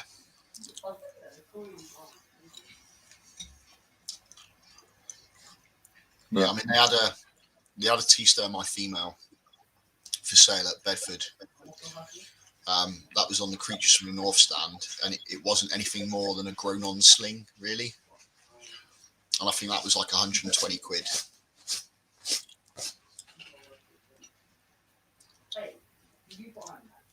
Yeah. Yeah, they can be pretty pricey. As I say, I was lucky, obviously, to get my one. You know, it was a sling when I got it, and Yeah.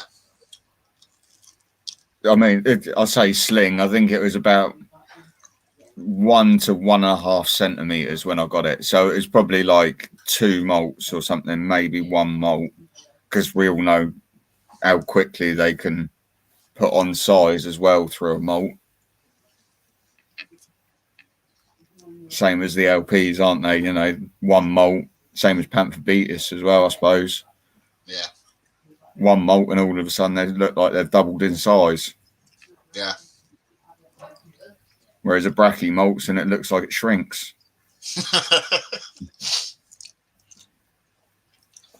Yeah, that's true. Malts about 6 times, and then all of a sudden the 7th malt, it's like, hey.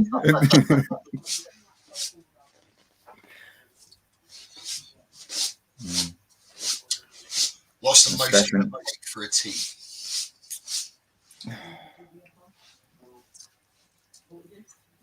My adult female Tripepi, which was like 75 quid. Wow. That's the most that I've paid so far for anything. Any one single. Mm. The most I've ever paid was for a single spider was 250 quid. And that was a P Metallica, and that was 12 years ago. Mm. Yeah, back obviously when they were a bit rarer to get hold of, I suppose. Yeah.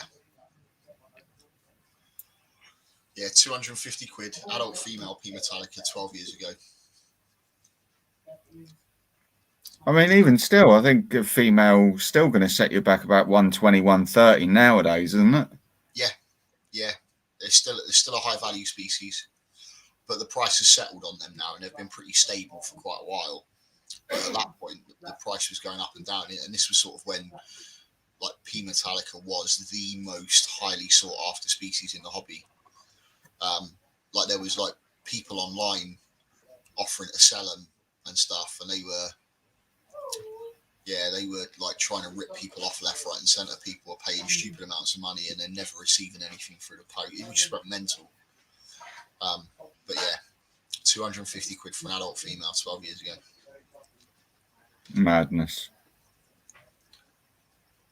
But then you say that, I mean, look at, say, the T. Celadonias when they first come in, I think they were like almost 400 quid for a 0.5 centimetre sling.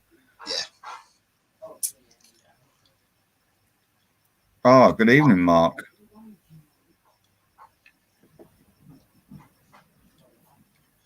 I've actually been in the hobby longer than that, mate. So 12 years ago, I was probably five or 6 years into the hobby.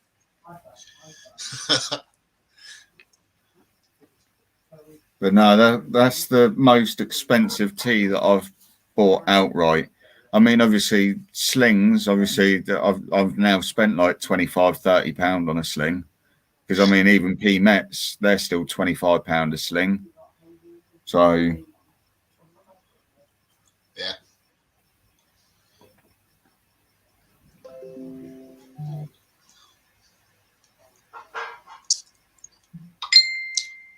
James has just popped up and said it's his connection that's stopping him getting back in.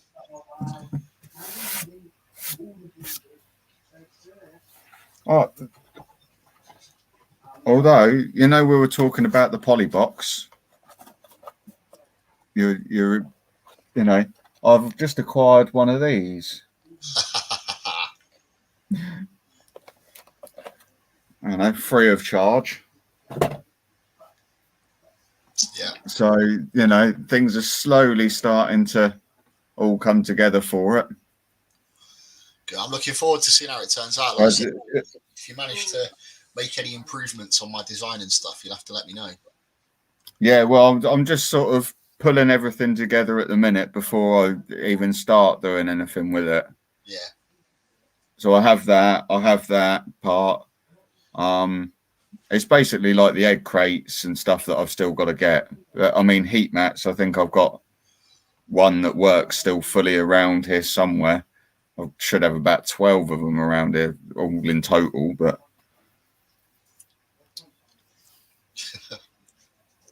I know originally I had like 3 or 2 on the back of the chameleon tank.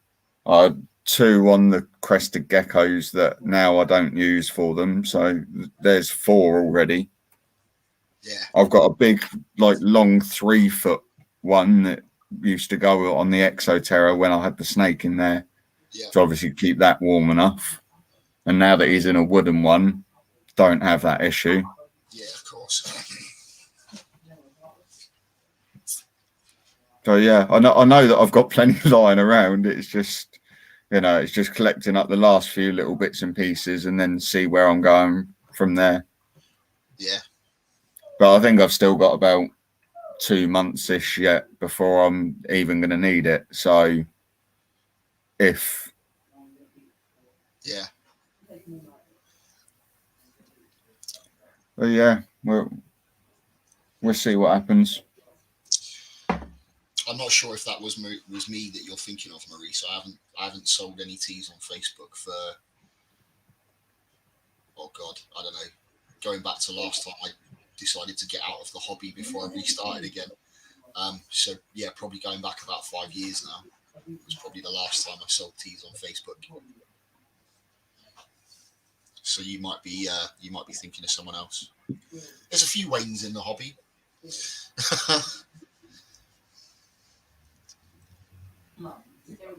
And I've never sold a tea.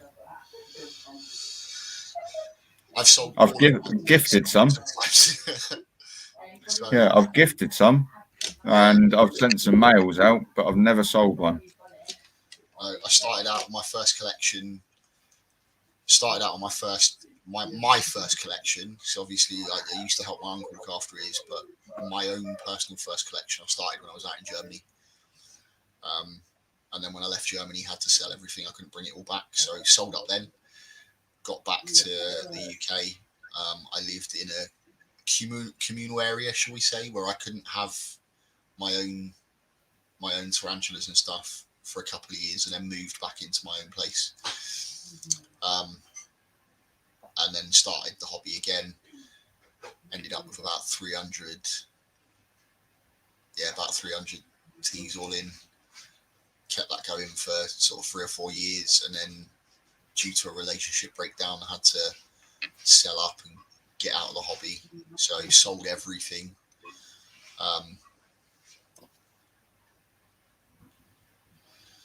Yeah, so started again. Got back into it, got up to about 80, and then we decided we needed to thin out when we started. Like, well, Sarah was pregnant with Jonathan, and we were about to have kids, and other things took priority. So we got back out the hobby all over again, sold everything up, apart from, like, I think we kept 2, which was, one of them was hers, one of them was mine. They were our 2 big display species. And then when we moved back here, 2 years ago, maybe. Yeah, 2 years ago, we moved back here. We started up the hobby again, but we've always had the snakes and stuff in the background as well. So we never really got out of the hobby completely. But I've sold up my entire collection probably 3 or 4 times now.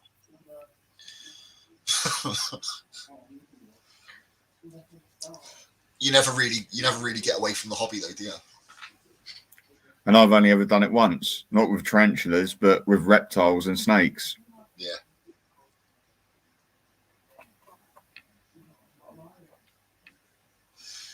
I don't know, if you're sort of thinking back sort of 6 years ago or something, Maurice, it could have been me. I did a lot more.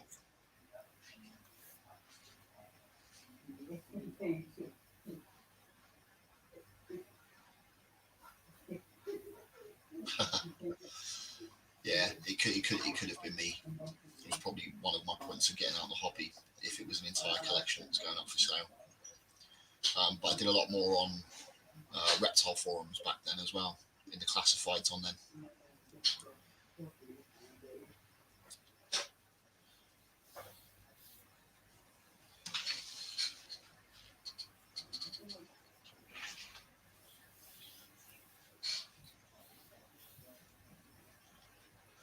I remember that back in the days when you used to be able to sell stuff on Facebook.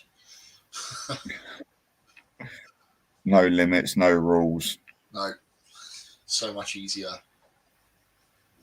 But yeah, no, going back sort of 10, 12 years, everything was like Reptile Forums UK, and they had the inverts classified section. Reptile Forums UK is still going, but it's dead now. Nobody uses it. Facebook is literally the be all and end all of everything now. There are no online community forums the way they used to be. That's the thing. Unfortunately, now there's no real need for them, is there? Because No. I mean, everyone had Facebook. Yeah. Even the BTS forum and stuff like that was quite popular and quite busy back then. And I used to spend quite a lot of time on the BTS forums. I've been a member of the BTS for like 15 years. So it was quite nice bumping into Ray Gabriel actually at the Bedford show. So you'll have come across Ray at some stage, I'm sure. He does a lot I'm of sure. things, but he features a lot on a lot of the videos for bugs and stuff. Yeah. So yeah, Ray's in there quite a lot. He's a legend.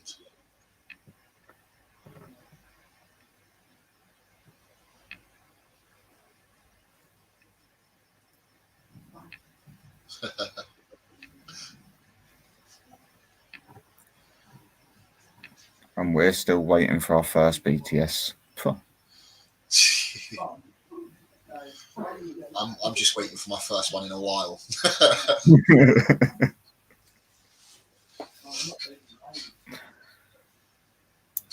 Well, this would be my first show in a while. Yeah.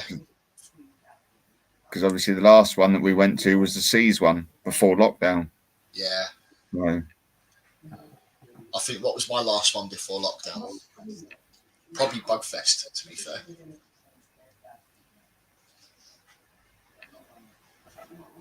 Yeah, Bugfest. yeah, I think quite a lot of people did that. I think that was, and that wasn't even like the one just before lockdown either.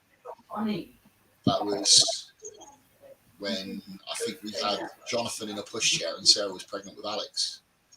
So you're going back 5 years. But since we had the kids, it was a lot more difficult to go to the shows, and neither of us really had family or anything that we could use to babysit or anything like that. So it would have been just one of us going, and because we both liked the hobby, it wasn't really fair for just one of us to go and leave one behind. So we kind of, just kind of gave up on the shows for a while. That's the thing. Angel still says the story up until now. Obviously, we went to the Sea show and Phoebes was still in a pushchair at that point, being pushed round, and there she is, pulls a whole tray off. Got this whole tray of spiders in her hands at like 2 years old or something. No, mate, that's not me.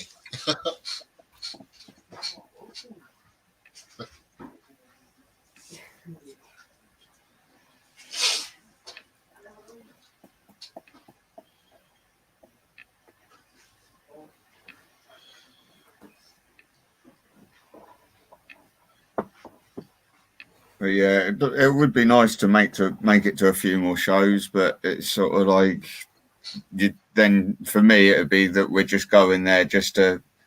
I know it'd be nice to meet people, but generally that would be the only thing that I'd be going for, and then I'd be walking around looking at all these stalls, going, can't.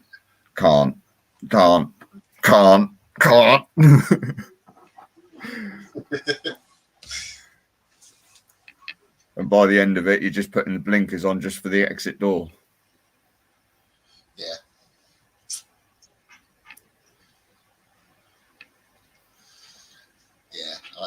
actually don't think we can buy anything at the next show. I think we're only going so that we can all have a meet up. We can meet some of the other guys that are going to be down there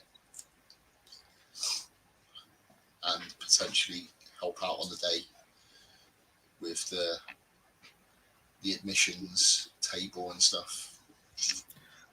As I say, truthfully, I could just get all of this stuff posted to me that I'm getting picked up, but it's like that's no fun.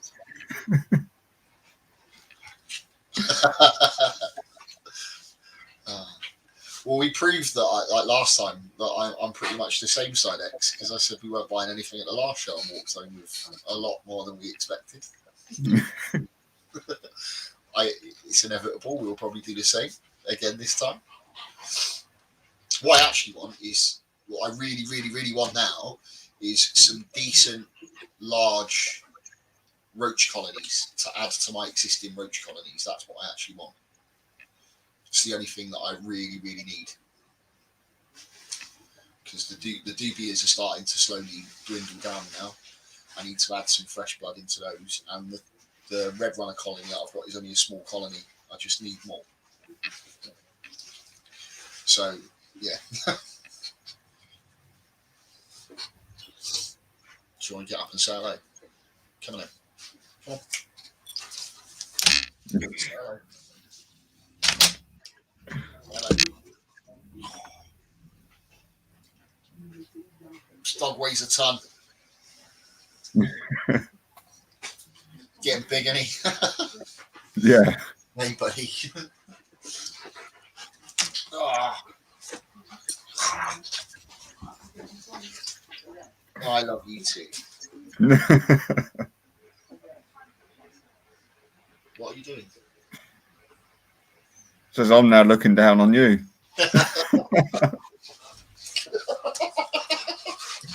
Right, enough. Sit. Stay. Oh. That's gross.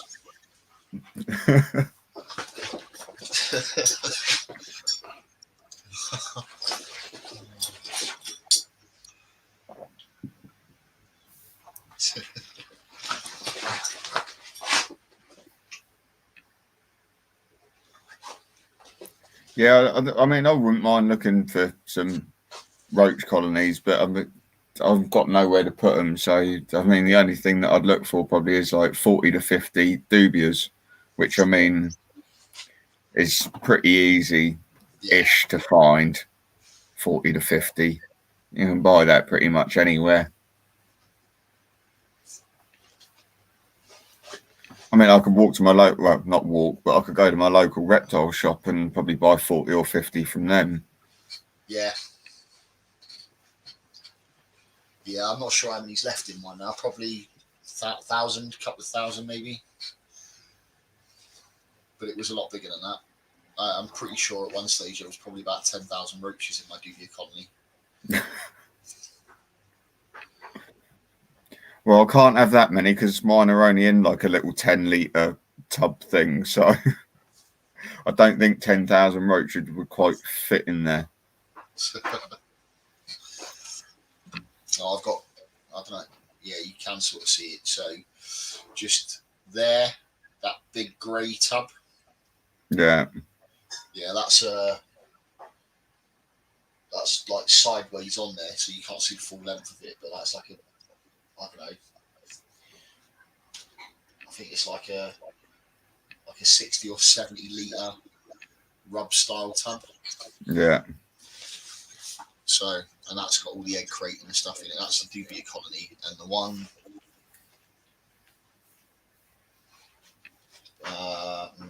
on top, which is that one there. That's probably about 45 litres. And that's got the Turkestan colony in it, the red runners.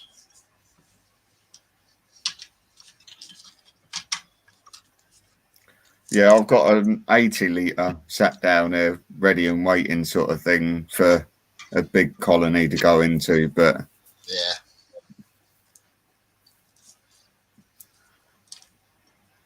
I don't know. I might attempt red runners again. Just buy like 1,000 red runners and see what happens. Yeah, we didn't have huge luck with them last time. No, as I say, when I bought my I bought like 1,000 last time, and I was just watching them drop off day by day. And I know that obviously, you know, with that many adults, you're bound to see them drop off. But Yeah. they were dying, or there was more dying in there than what I was feeding. So it was sort of like you'd go there and pull maybe like 40 out after a day, after like 24 hours. Yeah. So I just don't know whether or not I had like my temperatures high enough or what for them. So Yeah, I don't really struggle with that in this room. no, well, the problem with mine is obviously they're right next to a back door, and there can be a slight draft that comes through it. Yeah, if But you keep them on the floor. There is there's a radiator right behind them that obviously then during that time then gets switched on, and it's sort of sat at like 23 degrees, Yeah. which is obviously right behind it, but that's probably not quite warm enough all the time round. 23 degrees. I wish it was that cool in this room. Yeah.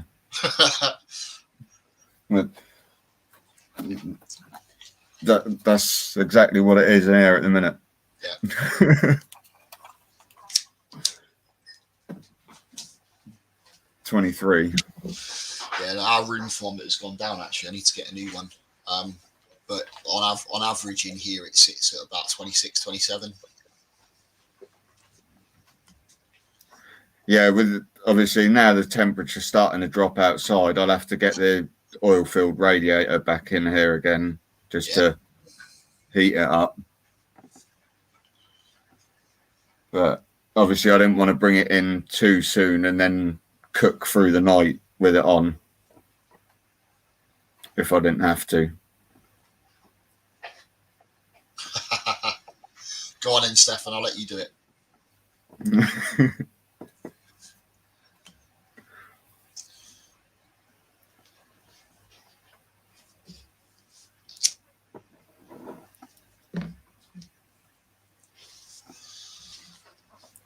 Yeah, the oil-filled radiator has been like sort of stashed in the other half of the conservatory all the time. It's all ready to go.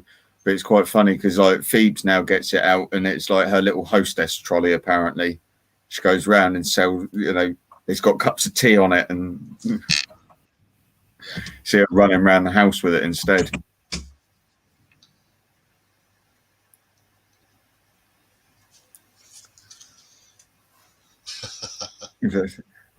And Wayne says he's just finished his.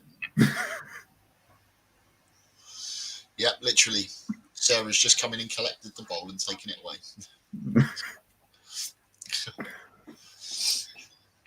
So, what's everyone had for tea tonight then? Well, I've had a roast dinner with chicken and gammon. Nice.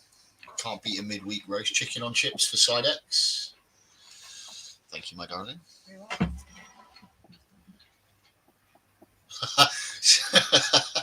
And he says he's hoping his female doesn't have a male fimbriatus on the menu for her dinner tonight. So glad that he put his female in there first, Just saying that he's not on the menu might not have boded too well. The people could take that the wrong way there. Yes. Oh, hello, Dave. And pizza. Good choice. What sort of pizza? We talking Tesco's frozen pizza in the oven, or are we talking Domino's all singing, all dancing? Are you talking about pepperoni on pizza, pineapple on pizza as well? Really wind James up if he's still listening.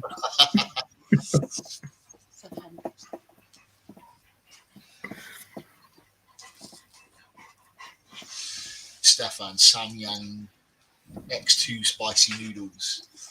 Do you even eat normal food anymore, Stefan?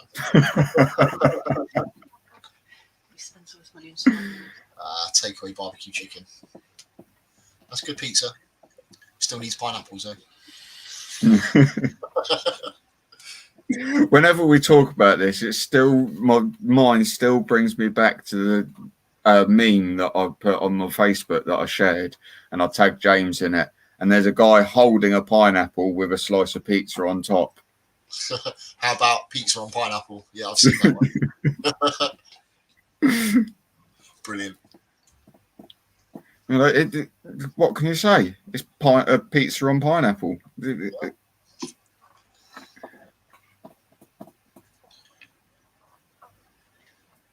Maurice had chicken and potatoes. Yeah. Yeah. Ah. I had scampi and onion rings because it was quick and simple. They could go in the oven together. And you could sit and just pick with your fingers at it. Exactly. Perfect live streaming food. It's better than eclairs, yeah.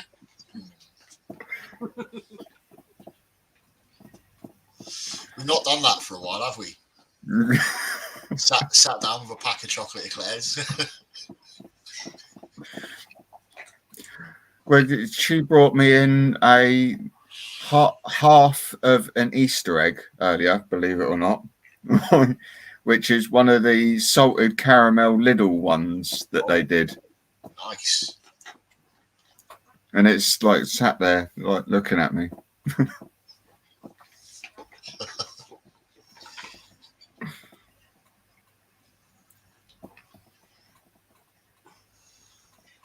Stefan's really going all out with this chili stuff, isn't he? Well, peach ghost chilies are nice. You like them? So chocolate habaneros, actually, they're quite nice.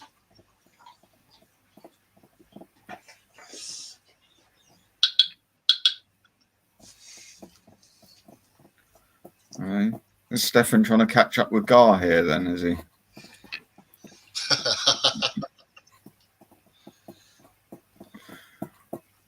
Well, I'm still waiting for Stefan to do his own brand of sauce now. So, Well, you know, sounds like he's got enough growing there. So, yeah.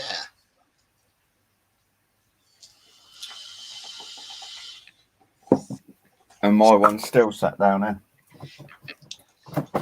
Oh. Still. I'm down to my last 2 bottles of E3 now. One normal, one extra hot.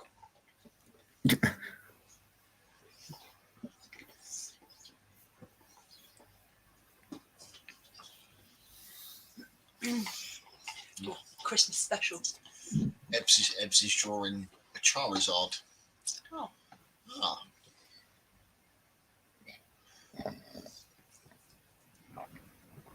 Well, believe it or not, I still have some of your sauce sat in the fridge.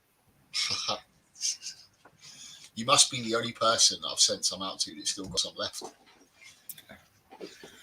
But the problem is, obviously, I've got so much like hot sauce and other condiments and stuff. Generally, it's sort of like I now pick and choose what I want. You know, what heat I want or what flavour I want. It's just like, do I want a barbecue or do I want something hot? Do I want something cold?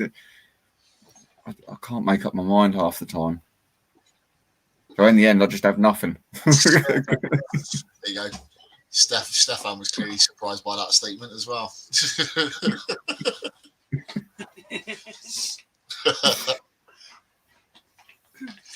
The answer to that, Stefan's quite simple. Tom doesn't drink it out of the bottle. Yeah. Just like pouring it over Doritos and stuff. Just swigging it out the bottle. Yeah, pouring shots of it.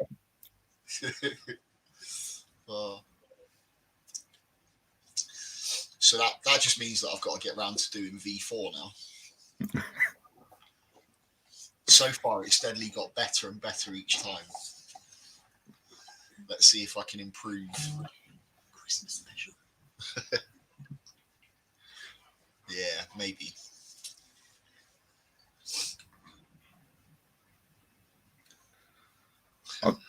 No, I'm not looking. I'm not looking at the minute. Someone's just sent me a list. Oh, Not looking. who's sent you the list? Someone that's meant to be sending me a mail. Guess what else I've got? Pretty much. Hi, Ebs. Yeah, good evening. Hi. Isn't that what the guy with the hattie did? No, that was Francis that sent me that list. The hattie. He's also got all of these. We'll have half of those. Yeah, half the list later.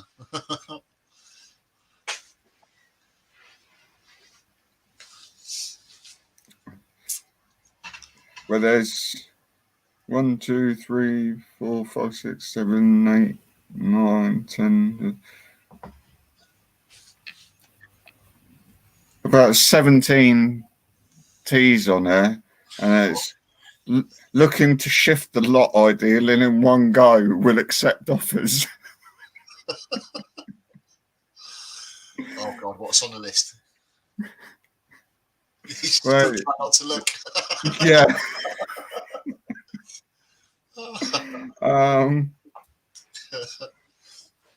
We got Juvie Sazamai, Hattie Hatties, Aminias, Cambridge Eyes, Oreo Tibialis, Baus,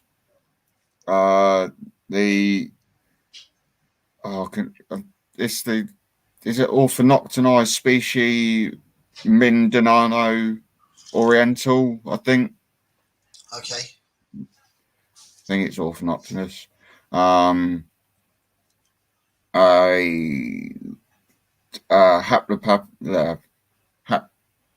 Whatever one it is, the Formosa, the pumpkin patch. Haplopus. Yeah, Hapalopus. Yeah, that one. Gigas LP. Avic Metallica. I see Latina. Okay. Whatever. I can't remember that as.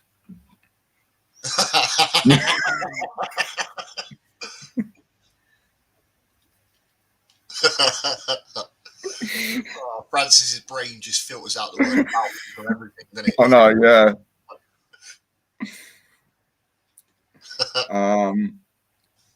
And I can never pronounce it. I believe that's the blue fang, but it's only a sling. What, the Ephobopus? Yeah, Yeah, Ephobopus cyanonathus. that's the one. Yeah.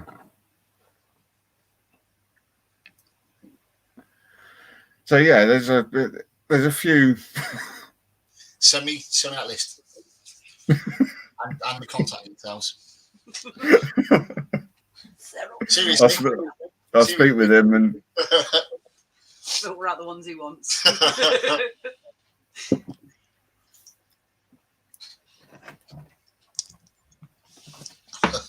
It's like Sarah just heard Avic Metallica and was like, oh, what? Side X? No.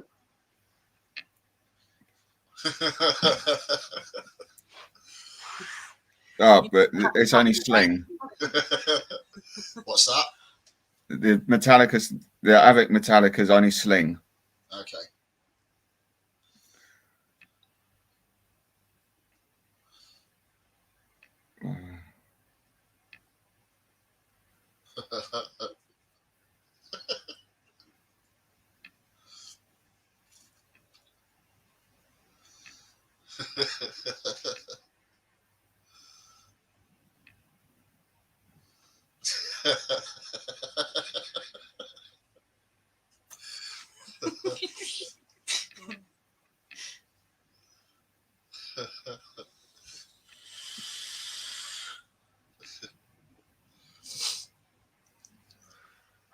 The tree Pokemon.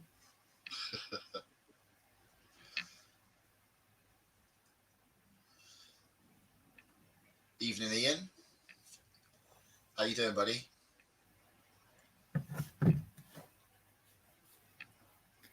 Right. Well, I've just said, can I send him your details, or you send, Yeah. or send the list over to you so you can have a look and just. Roger that.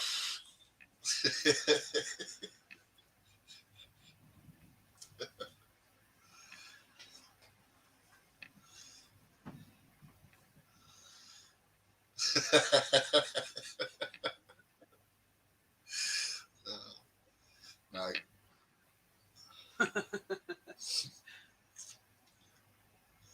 That's no worries, buddy. Thanks for making it anyway.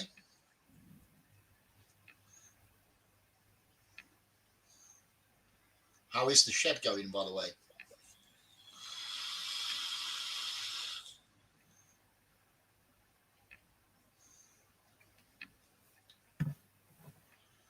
Looking forward to seeing this finished when he's done it. Do you like his shed, is he? So Ian's building a proper insulated shed and all that sort of stuff to have his collection in. He's got to give up his room, so he's doing the shed in his garden. So I'm really looking forward to seeing how that turns out. Yeah. It's the idea when we finally retire, isn't it? Yeah, although that's not so much going to be a shed, it will be more like a second house in the garden. How much of a payout are you expecting to get? I don't know. I think I can build a small log cabin that's well insulated and all that sort of stuff for about 10 grand. Oh, a log cabin would be amazing for spiders. Do you know what? If I spend a little bit more on it, I might even be able to have a section on the side of it for you to have as a therapy room. Oh, so I get the section on the side, do I? Yeah. I know where I come in the pecking order. Well, at least you're on it.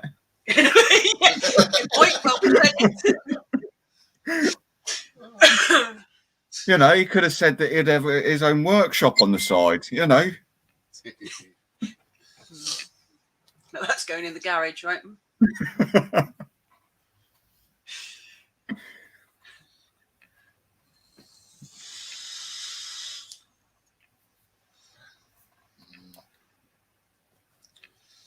So from the looks of it, only one confirmed female on the list.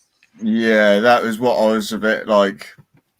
I mean, that's what I mean. There's a few sort of nice ones on there, but it's sort of like there's only one confirmed. So Sarah would be interested in the top one on the list anyway. What's that? Carabiner Leator. Oh, yes. Hattie, Piaminia, Cambridge Island, Warriors, and about 4 slings. From Lucis, Pumpkin Patch. Oh, so it's P guidance, not H guidance. LP sling, C silence sling, LP silence sling. So mostly slings. I don't really like the whole make me offers thing. Yeah. I'd much rather someone say, look, I want to shift a lot. This is what I'm prepared to take. Because that always makes me feel like I'm getting into a bidding war with someone.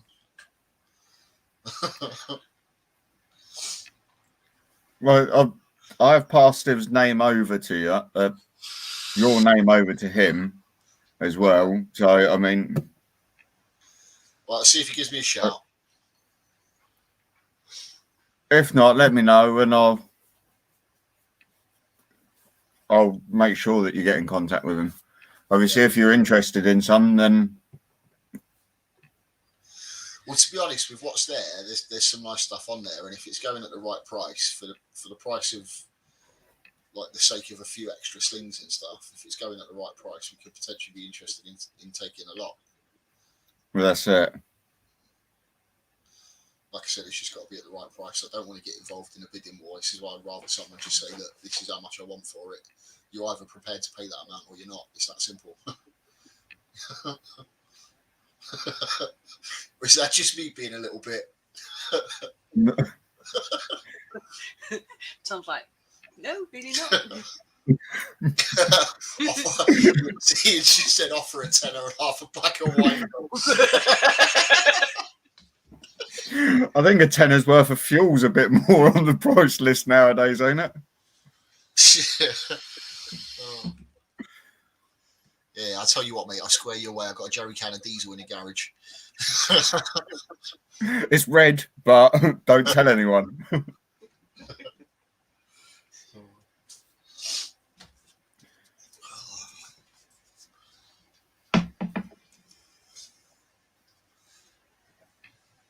Yeah, as it stands at the moment, I don't know whose list it is.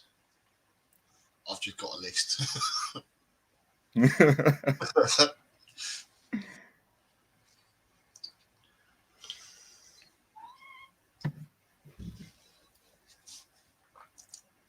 I'll see if he just says a price. Yeah. See what he says. Hubba Bubba and a used bus ticket.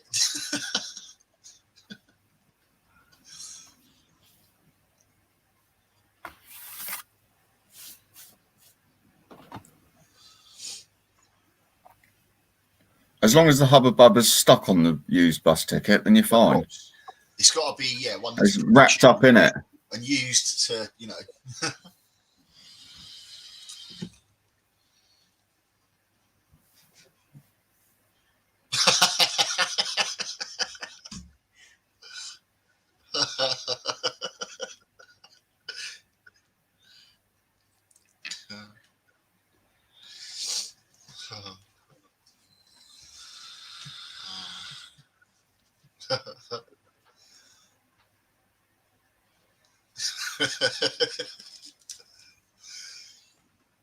You're joking, aren't you, Francis? I'd want at least 5 LP slings for that.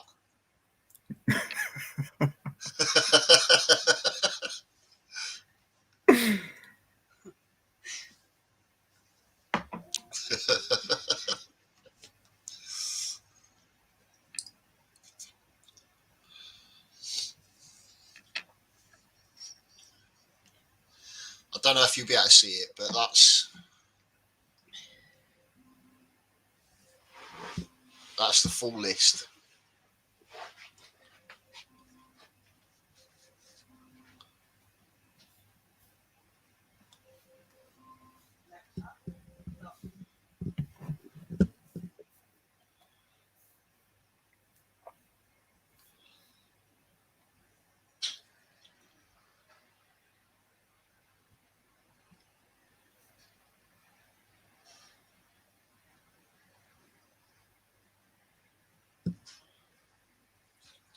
Is that long enough for everyone to have had a look through?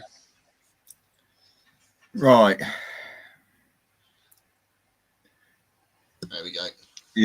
Would you like to know what he's? Right, he's asked me not to share to everyone, because I did say that I'm on a live stream as well. So I've just ruined that, then, haven't I? yeah, he's just asked me not to quote prices. Right, okay, fair enough. Just on the off chance and stuff, but that's what he said.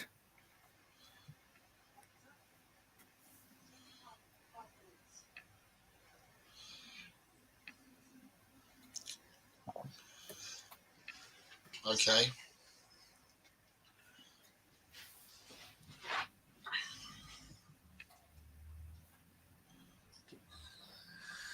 I mean, obviously, you've got time to ponder over it and stuff. You don't obviously have to make. I've got 2 questions. The only 2 questions I've got is number 1. Can you give some estimated sizes for all of these? I could probably get him to get some estimated sizes. Yeah. So if he can provide estimated sizes for them, and obviously suspected sexes for some of them as well, because he's got to have some idea, I would imagine.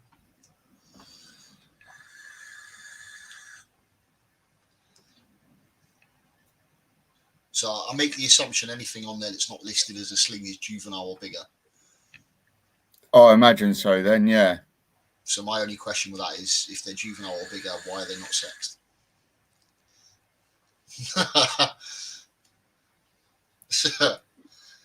But then, I am a cynic when it comes to stuff like that. I can't help it. But to be honest with you, I'm the same with a lot of mine. If it molts, I generally just take the malt out and I throw it in my tub. There has only actually been a handful of my tarantulas that I've actually sexed. Like 95% of them. If I can get in there quick enough and pull the malts quick enough, I can sex anything from about an inch upwards. Sometimes smaller, depending on the species. But obviously, you're right. The trick is getting the malts before they're chewed up and destroyed. Because it's all very well and good unraveling the abdomen skin on a nice big adult-sized tarantula, but when you unravel the chewed up abdomen skin on a sling, it just ain't gonna work. Yeah, I know. So, but actually, do you know what? Depending on how he's worked out, his I assume it's a he. Their estimation of the value is not far off. That's probably closer to top dollar for them. But what they're asking for offer wise is potentially. I know. If I had it, then I would have literally snapped it up and said, "Yeah, there and then." But I can't.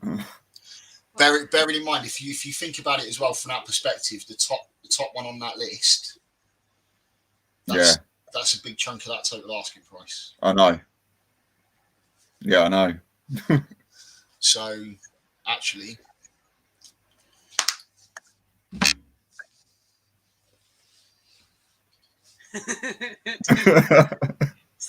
is that a looking at the bank of wife? Is it? Not exactly.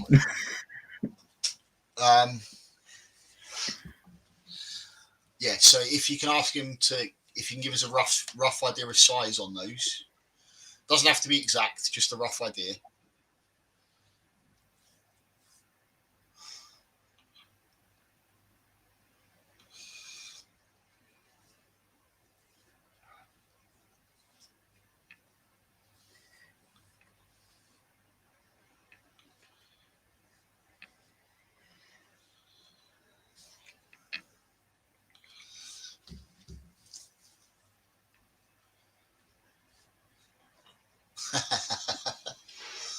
Sidex, you want to hang on to that, mate? That's pretty much a unicorn that you've got right there. Oh, yeah.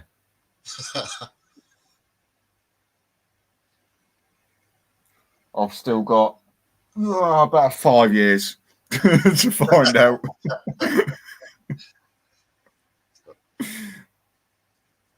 It's funny actually. I was talking about this with Francis the other day, and it's mad when you think about it. When I first started out in the hobby, you could pick up an adult female for about 30 quid. About 10 years ago, you could pick up an adult female for a tenner. I got the Roseas. Yeah. 25 quid.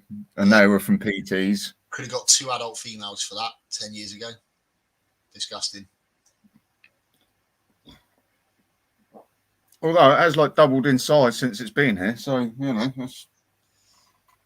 My first Porteri, I bought as a sub-adult female, and that turned out to be a mature male after its first molt with me. I was in Germany then. I think I paid about 25 euros for that.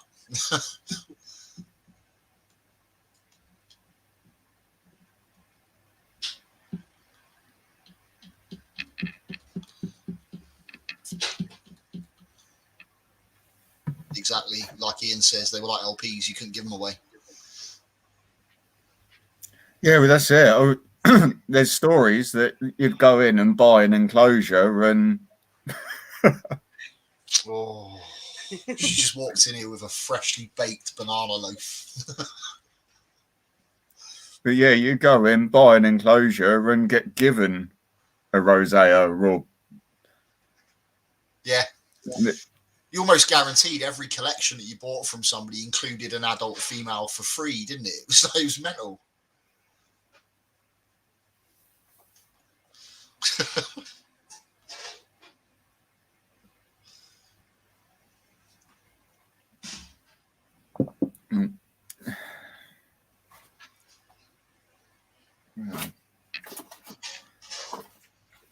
Isn't it just mad how times change? Yeah. So it would appear that we may not have a problem with James's internet. We might have a problem with our live stream. Really? I've just sent the link to Perry from MP Exotics, and he can't get in either. It's not loading. Oh, So yeah, I don't quite know why. Let me just get the link again and see what's happening.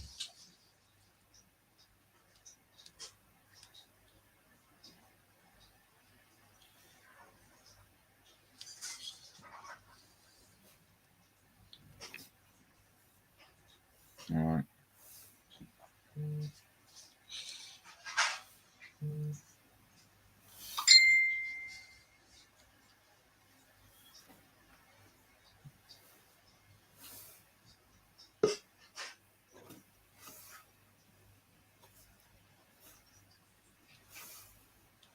Okay.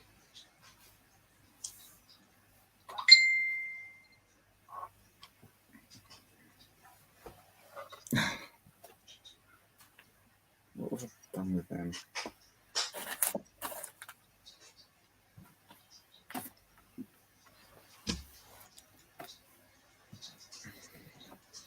Well, that seems a bit There we go. odd. Oh, you made it. Hey, Hey, It's Perry. It's dangerous Perry having might trouble as well, isn't it?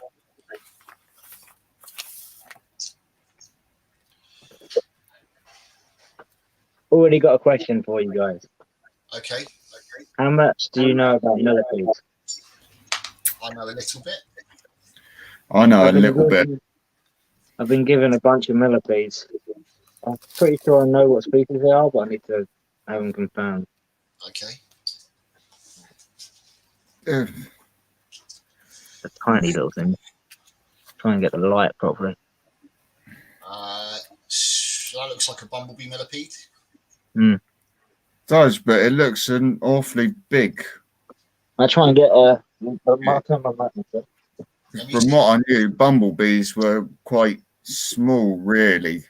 Well, But- yeah. So I mean that if that's a bumblebee millipede, that's fully grown. Yeah, that's it. Yeah, Yeah, I would say that's a bumblebee millipede. but then Cool. considering my ones were only probably about this size, and I've had 13 babies out of mine, so you know mine are only about half the size of that. Okay. Yeah, I've got a bumblebee millipede. It looks quite large, but I think I've got in one of the other tubs. I think these are definitely bumblebees, but I don't know where they are. They're berry. That's the problem. These are tiny, tiny things. The only other thing is that if you do really need, then just speak to Tony Webb. Yeah, that's bumblebee. Yeah, Yeah, I got two of those. They're about the same size. Don't know what the other one is. I do have a larger bumblebee. You're right though; they don't get too big, do they? The bumblebee. no, bumblebees generally stay quite smallish, or what I thought anyway. Yeah. I think these ones are the blondes, or whatever you call them, desert blondes, maybe, or was that a transfer?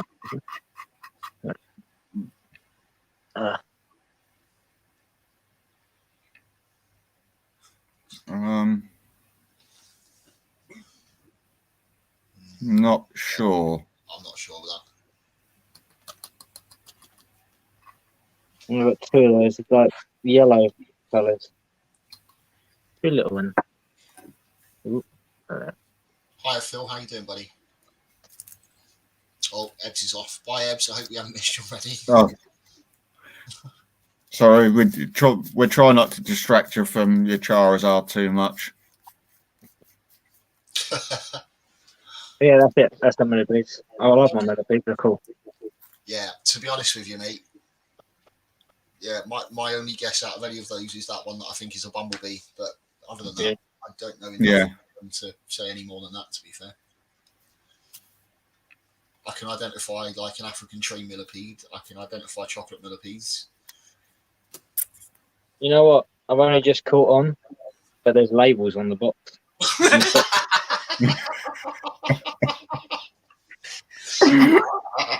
Oh, you legend. What does it say? That one. There's 2 times Bumblebee. Yeah, that's that little one. Oh, Yep, they are. Those labels on all of them. mystery solved. Ah, there you go. I was right about that one. Desert Gold. There's it. Or Desert Blonde. Or I said Desert Blonde, but I think I got mixed up with the Tarantula. Yeah. And the one that you thought was Bumblebee. Ah. That is 2 in there as well. It is. Ivory. Oh, interesting. I can't believe I didn't notice the labels at first. Oh well. Cheeks got a bit rosy there, mate. I didn't think that he needed the light on for that, but Silly me.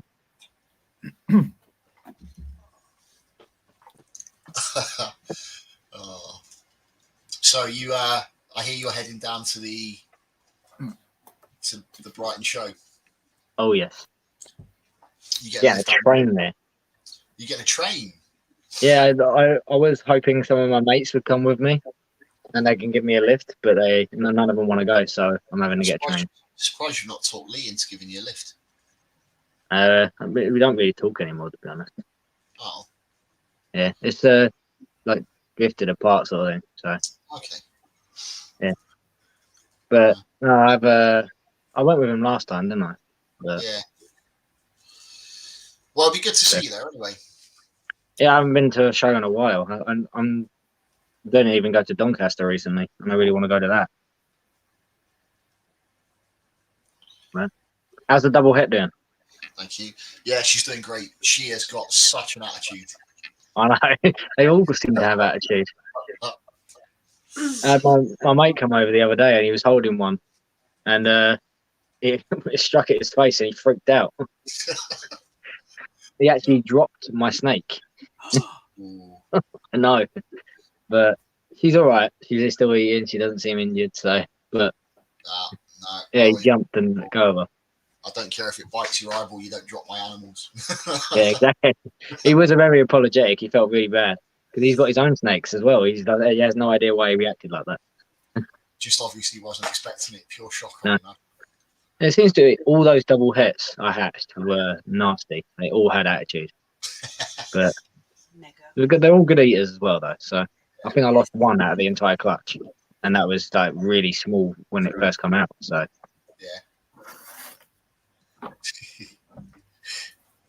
but yeah, they're cool. Yeah, Because I've kept 2 females and 1 male behind of that clutch. okay. So raise them up obviously and try and get some albino pies. Obviously, head to head, I only get like 50% visuals, but So we're it'll be cool. Her, she's awesome. Surprise! Popped up out of nowhere. I'm lurking. Yeah, she is a funny little thing. She was the first one to come out of the egg. Yeah, she's bitten Sarah twice now. I've got some exciting pairings this season. I can't wait. I've got a lot. I'm going to have some visual pieds hopefully. We've So got I picked up a pastel pied female ready to breed. So Are you still looking for a male lavender albino? I've actually managed to get hold of a male pied who's het lavender albino. So Okay. I'll use him hopefully. He's not ready yet. He's only still hatchling, but Yeah, I was just going to say we've bought a pair of het lavender albinos. One's a Mojave, the male Mojave het lavender albino. The female's just a normal het lavender albino. But we've also got a visual male lavender albino. So I've got another het lavender albino male that's not part of my breeding plans now. yeah, I haven't think about it. I talk to him okay. So I love the lavenders. I've been looking at all the different combos. There's some crazy stuff. I saw on Instagram the other day. I saw a confusion leopard lavender albino, and that thing is insane. But yeah, I've got fire cinnamon, het lavender, possible het pied female. So I'm going to pair that pied lavender to, hopefully through out the pied enough. Cool. And I've got one other male who's a normal het lavender. So I did have I think there's a super pastel spider het lavender, but I've sold most of my spiders in my collection. I barely have any now. So I've got one female left. That's breeding size. That's a spider in it. Okay. So I'm trying not to use it as much. Yeah. We're concentrating on the recessives this year. Yeah, recessives is they're quite fun. It's just obviously a lot longer to get to if you don't have any visuals. It is, yes. It is. Thing is that I made a promise to myself when I first started out breeding that my first ever albino pied would be one I make, and my first ever banana pied would be one I make. So that's why I don't have any of those yet. The only combo I've got of pied at the moment is pastel. I've got 2 pastel pieds. Yeah, so we're working on specifically working towards banana pied clown. Yeah, that's gonna be cool. I like the banana clowns alone; they're amazing.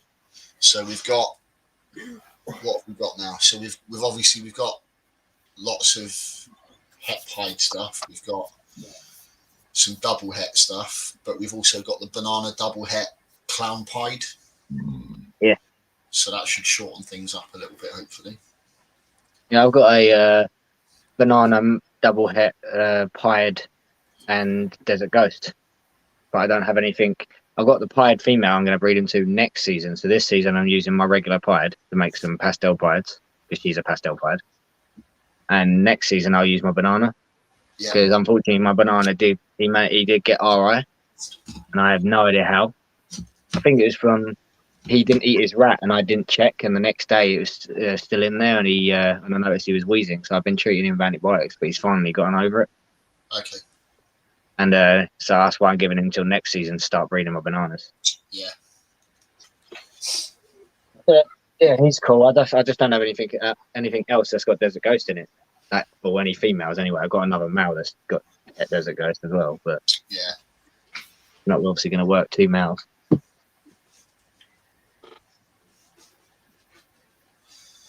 That's being a bit sexist. God.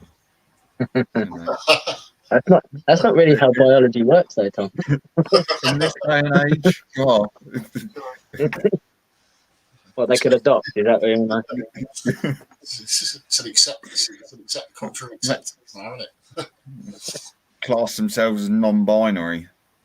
A non-binary python. Yeah. Let's not Maybe start. they want to be a non-binary penguin. Well, you've got those people that feed their dogs vegetarian diets, didn't you? Yeah. Vegan and vegetarian diets. That's animal cruelty in my book. Yeah, I don't agree with the people that do that. You got that. Have you ever seen that vegan teacher? She's this crazy woman that feeds her dog on a vegan diet. Yeah, she should be locked up for that. Yeah, the dog, it's alive, but it doesn't have the energy that it should have, and you can tell it's just sleeping all the time. Yeah, but that's not nothing we can do. She won't listen to anyone, will she? No. Ooh, my gecko laid an egg.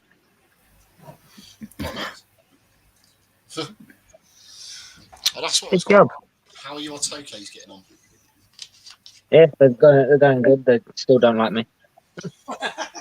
Eggs come to much? The eggs are still incubating at the moment. I've got them room temperature, like crested gecko egg. Okay. But they seem okay. Like their veins are still there, so nothing popped out yet. They're still in the enclosure, so I check on them daily because I can't actually get them off the cork bark. They're attached.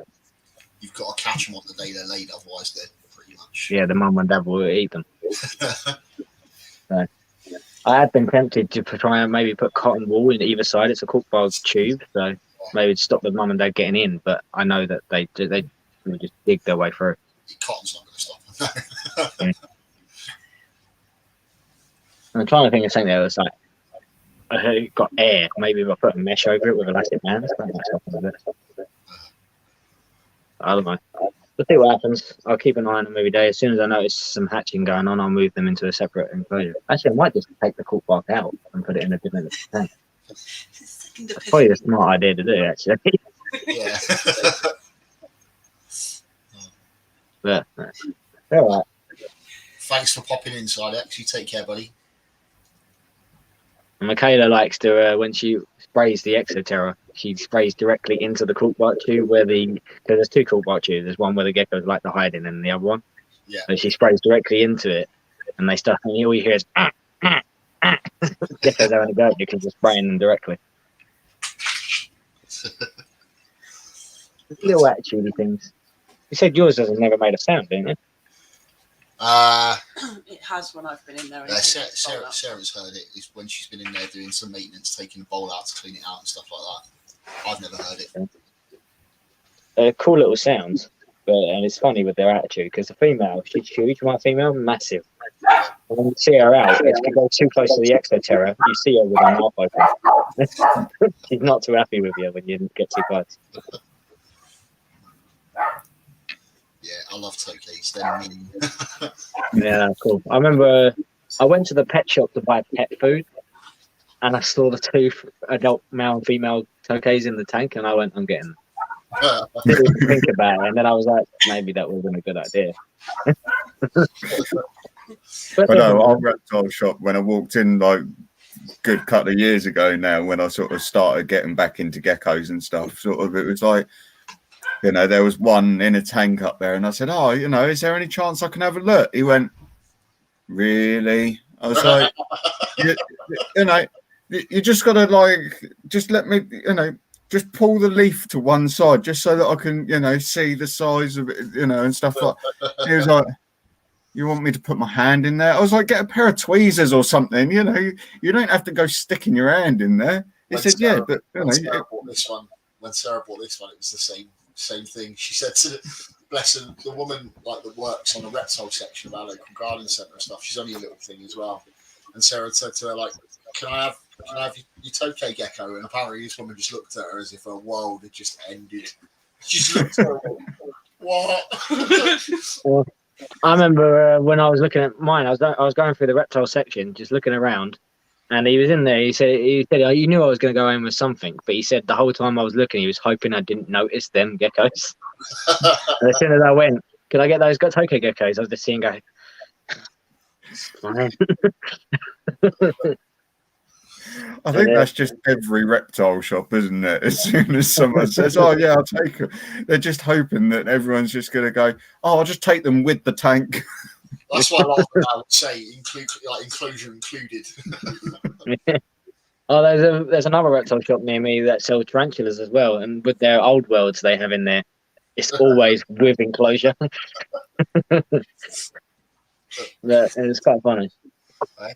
Look, I've done exactly the same thing when I obviously got like all of this lot, like all of these, obviously from our reptile shop. It was like, do I have to pot them up? Because obviously the boss walked off and left me with like one of the other guys that works there, and he's like, "Do I have to pot them up or what?" You know, he's just what?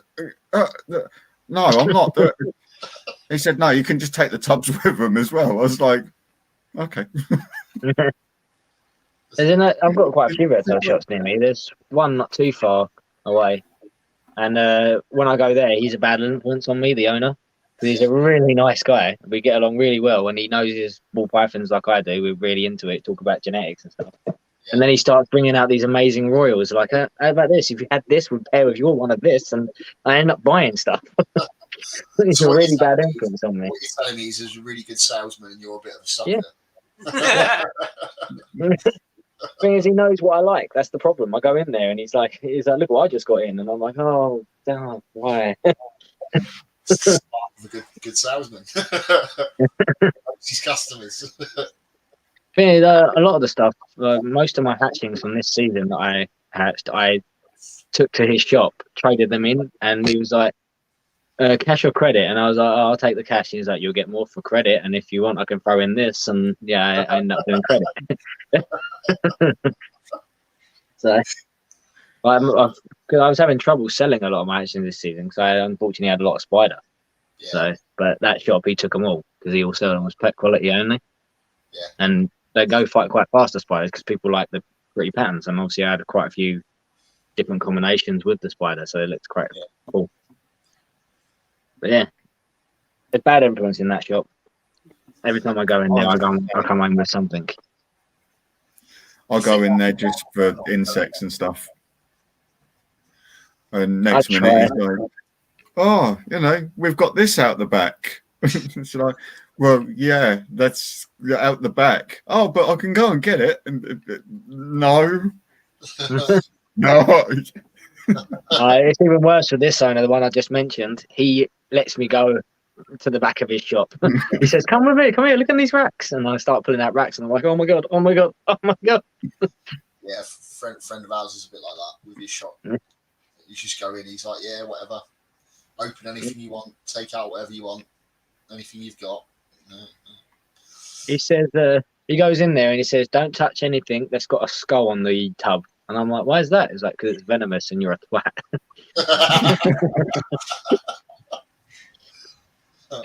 Okay, yeah.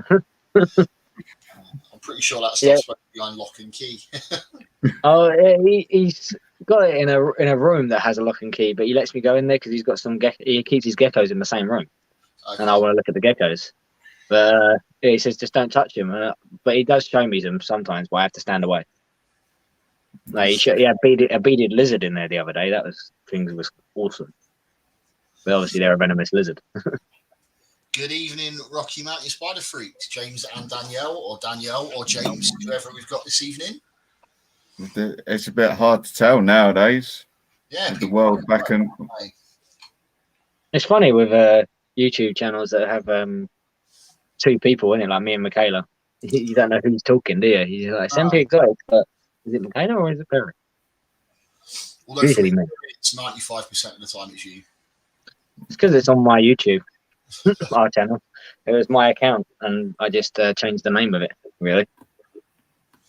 And actually, even like with Rocky Mountain Spider Freaks, 9 times out of 10, even if we've got both of them, it's usually Danielle doing the typing, I think. Michaela, she is on the channel, obviously, and she's part of it, but I'm the one that uploads and edits and comments and talks to people. Because it's on my phone, that's it. That's the only reason.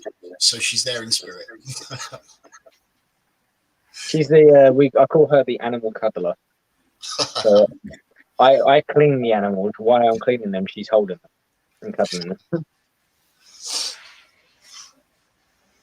But yeah, it's I actually quite enjoy sitting there going through all my racks, cleaning the snakes out and stuff. I put music on, or I put a YouTube video on, and yeah, I just zone out.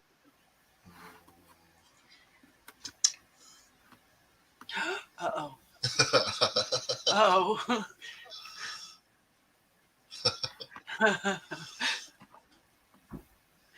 Careful, Maurice. They're not Americans. They're Canadians.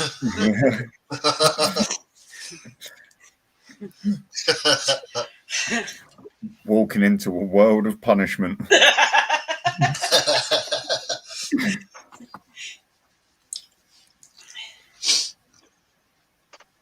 And generally one of the big grizzly bears that are sat outside their front door.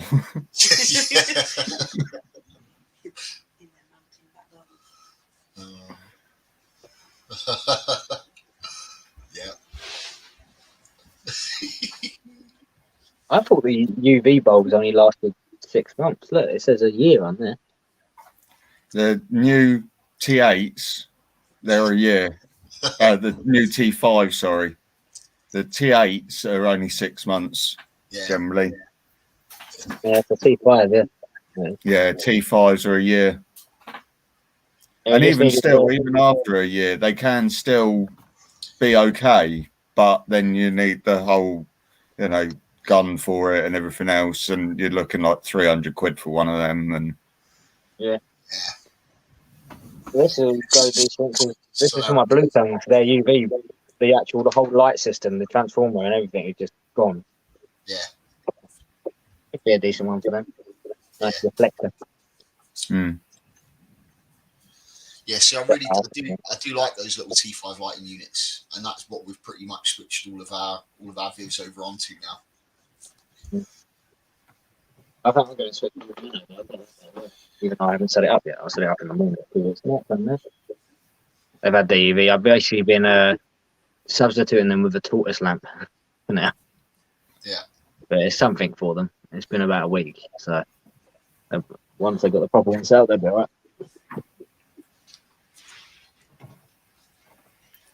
Hello, Gecko.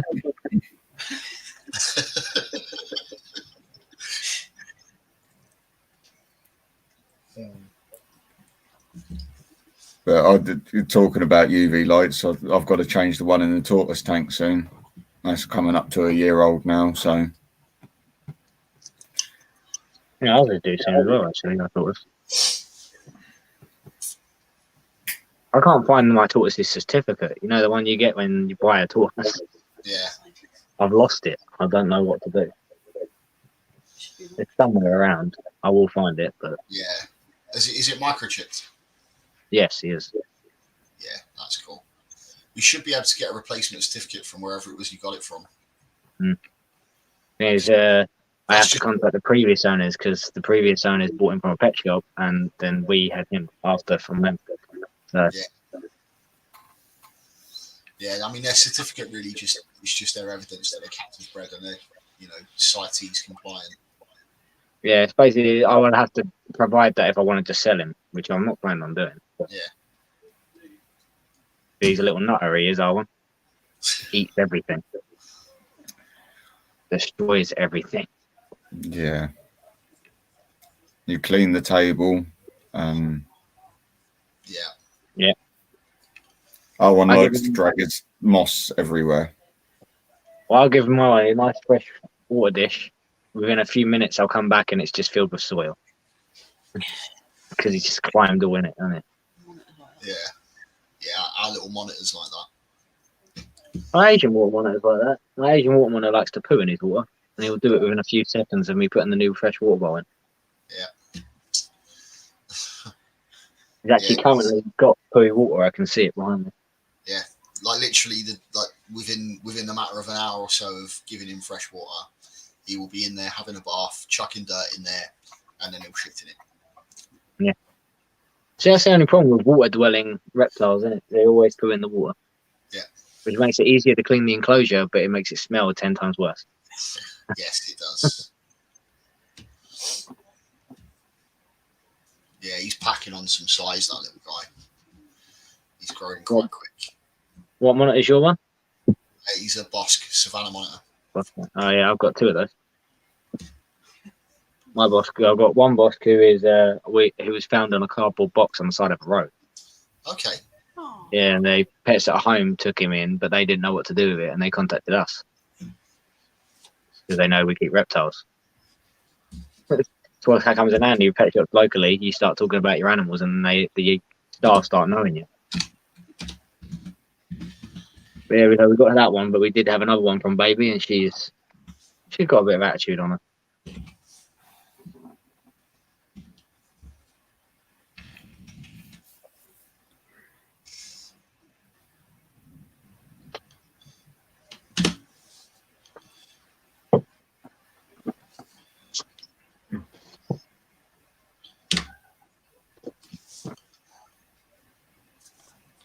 There you go. Yeah, ours ain't quite that big. no. Ours is Yeah, hissing. yeah, ours is about the size of his front leg. Oh, He's no. not happy. He holds it like a baby. You're okay. You're okay.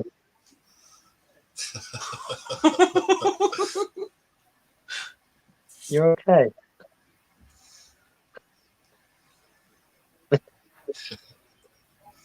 she was asleep, I think that was the issue. Okay, stay with me. Stop kissing you.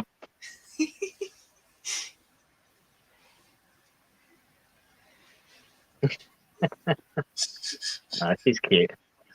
He is. Her name's Lily, Lily. but Michaela calls her Lila. We've got a we've got a Lilith. Have you? Yeah, So I'm really, sure. our Taiwanese beauty snake. Oh, beauty snakes! I love those. Yeah. I really want one. I don't have any.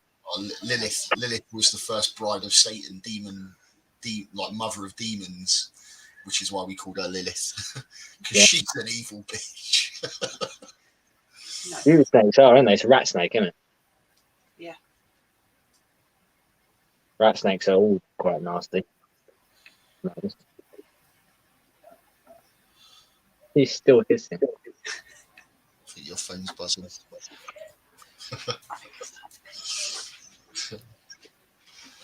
I love them. Yeah, can you believe we actually had this girl since she was like itty bitty, like really small, like that?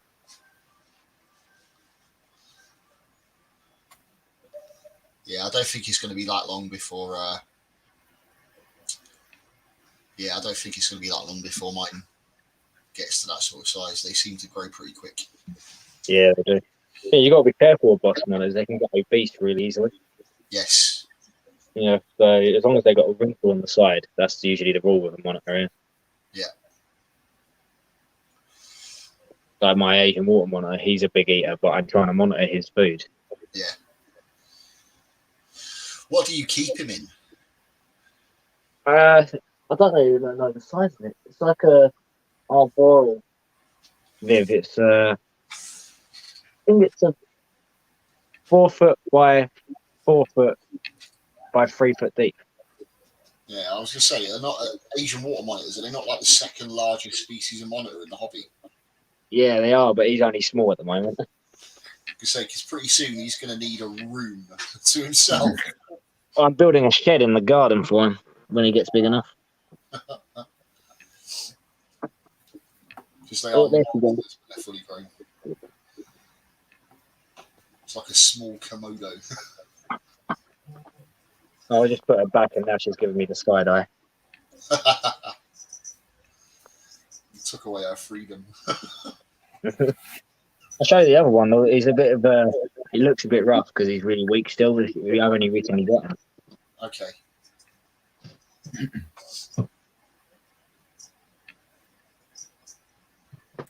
yeah. See, my one that I had was only about half the size of that when it was a complete arsehole. But he's not doing too well himself. Down on the street a few months ago. Okay. But he's got like He's had some most of his hot tail missing. Yeah. No muscle mass at all. Yeah. But he's we're having to assist feed as well.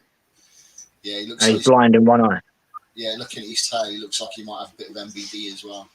Yeah, he's not had a good go of it. But hopefully we can get him back up to normality. Yeah. He's nice and friendly though. Look at him. He puts up with everything. Yeah.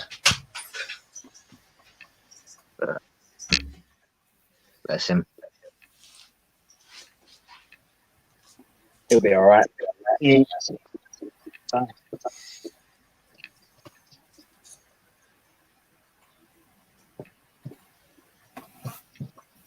And we used to have another boss monitor. He was massive, like as big as my torso, pretty much. Yeah. But he passed away. I think he was quite old. Yeah, there's another one that was like, we get given a lot of animals, so it was like, can't take care of him anymore. You want him, and we took him in, and he died a few years later. Oh. That's a shame. But he was a big boy. We used to just open the Viv and let him walk around the flat. Yeah. Boss monitors are cool. I think they're a very underrated monitor. Yeah, well this one's started to develop his personality now. Yeah. With the typical boss personality. Yes. So Like my girl just showed you. See, for me, it's absolutely fine. He gets a bit whippy every now and again if you sort of go in and fiddle about when he's out and stuff. And he hisses a little bit.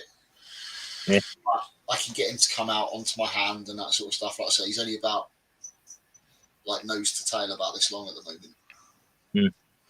But he'll Only a come out bubby then. and then I can feed him, and you know that's absolutely fine. But for some reason, he's taken a bit of a dislike into Sarah. He has a pop at Sarah every time she goes in there, like proper Yeah, raises up on his front legs, mouth open, whipping his tail. Yeah, that girl that I just got out, the one that was really hissy, she only does that with me. Michaela gets her out, nothing. She's fine. She's like, this is my mum. I love her, not you. But it's the same thing goes for a couple of our beardies. The beardies don't like Michaela, but they like me. So weird how they pick individuals like that. Yeah.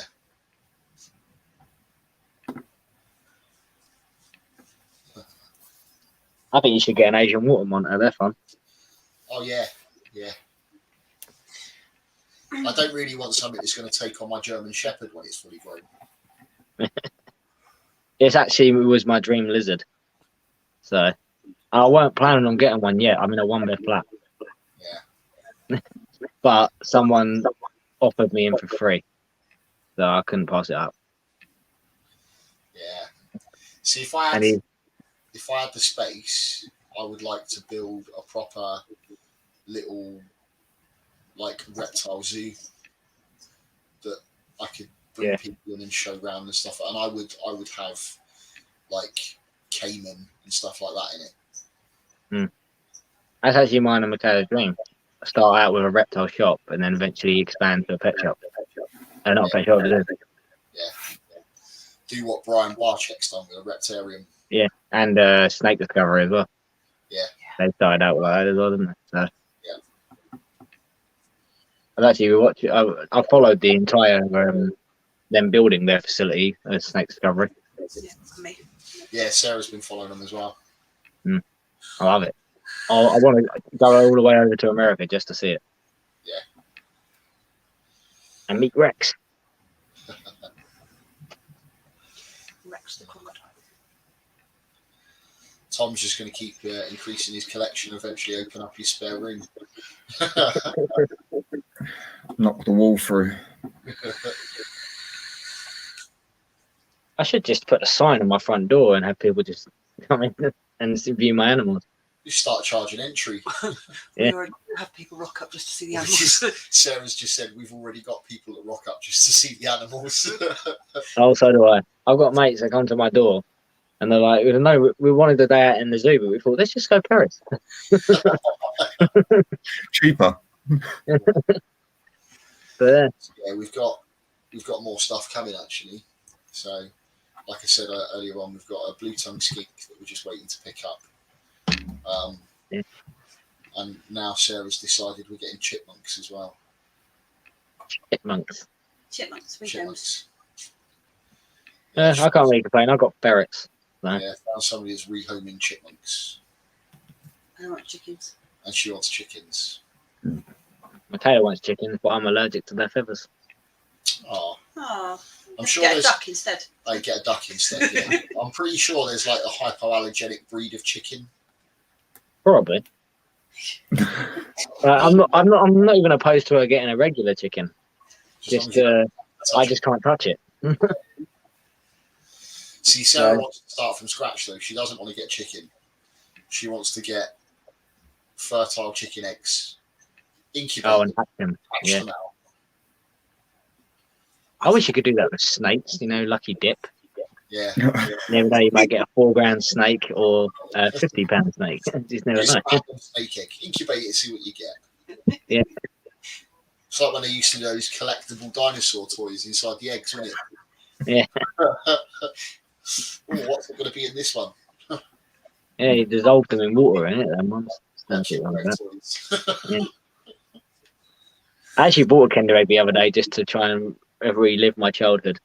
So they're not as good as they used to be. No. they've got all mechanics to them now. The one that I got is like a bird, and it's got a little button on it to make the wings flap. Yeah. It's like it's too high techy. What happens to the little bits that get lodged in your throat?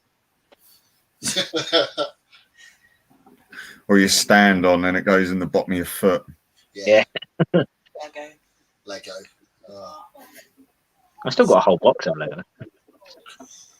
You'll hate Lego when you become a parent. That's if I become a parent. I don't want to be a parent. What's Michaela got to say about that? She doesn't want to be either. No? She was more than me though. I'm open to the idea, and I go back and forth, but she's always no. But she says if I want kids, we'll have them. Plenty of Like, time I want for them. a trip, don't mind me. Yeah, I always say to her, I want us both to want kids, not just it'll make him happy, so I guess I'll have a kid. It will happen one day when you least expect it. Her hormone levels will be just right. She'll hold somebody else's baby, and then it will just click, and then that's that. There will be nothing further from her mind. End of The your pain in your voice as you said that.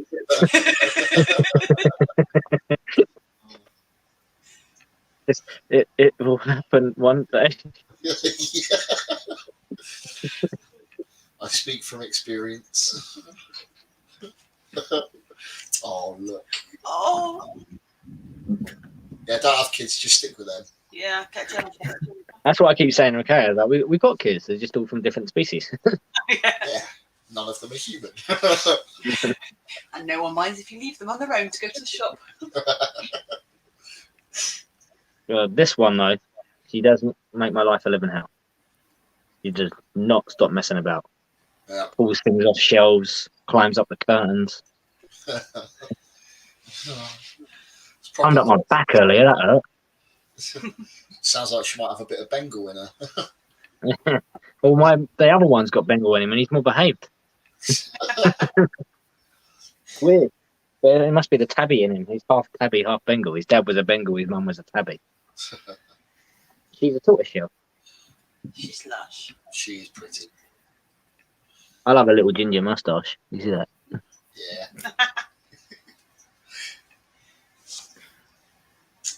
Bless her. Kitty. I want a dog Right. still. Though. You want a what? I want a dog. No. I want a German Shepherd, don't I? It's just when you were showing me your one, I was like almost losing my mind.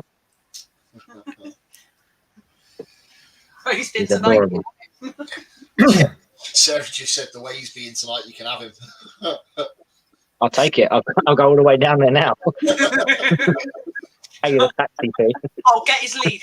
So I tell you what, if Michaela ever does turn around and say, do you know what, I want kids, and you still plan on like convincing her not to, get a German Shepherd, get it as a puppy, because that is as close to raising a child as you will experience, because they have the same temper tantrums, they have the same naughty behaviour, they go through the terrible twos in the same way as a child does, they act like spoilt teenagers in the same way a child does. Okay, so that'll be our tester baby. Yeah. And they go through it obviously in a really short period of time compared to an actual child. So you get Yeah. to experience it all over a period of about 15 months. Wonderful. However, you will never get a more loyal friend. That's true. I do love them. My friend's got 3, and she's got one that's jet black, and he's amazing. I love the look of him. His name's Hades. Nice. So she's got pictures of him barking and where his teeth are all bared. He looks vicious in the pictures, but he's a puppy. He's a puppy dog. As soon as you stroke him, he's on his back. Yeah, Fenn's the same. He freaks people out because obviously he's quite a big boy now, and if he stands up on his hind legs when I'm stood up, he can put his paws on my shoulders. He's a big boy. I remember I was doing an Insta live with you, and he's jumping up on you just in your face. Like, no, it's down now. And he's Yeah. like, no, I'm staying here. He's grown a little bit since then. He's still sort of growing a little bit, isn't he? Yeah, so he shouldn't grow up anymore. He just grow out. Just bulk out. She's got a massive head. Come here. Have you headbutted you yet? Yeah. Yeah. I bet that. Come here, buddy. Somebody wants to come and say hello. Come on. Oh, Right. so cool. I'm going to get myself off. I'm going to shut this door a sec, boys. If you hear. Okay, buddy. And Yeah. catch you on the next one.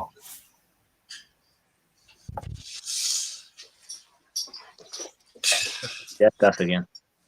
I'm not going to stick around too much longer. I've got to get up for work in the morning. Yeah, that's all right. I'm glad you're liking that double hit. Yeah. Oh, she's awesome. Yeah, she's so it's only my second season breeding, and to see that someone's actually someone I can keep in track of one of the hatchings I've sold. So Yeah. it's not often when I get that.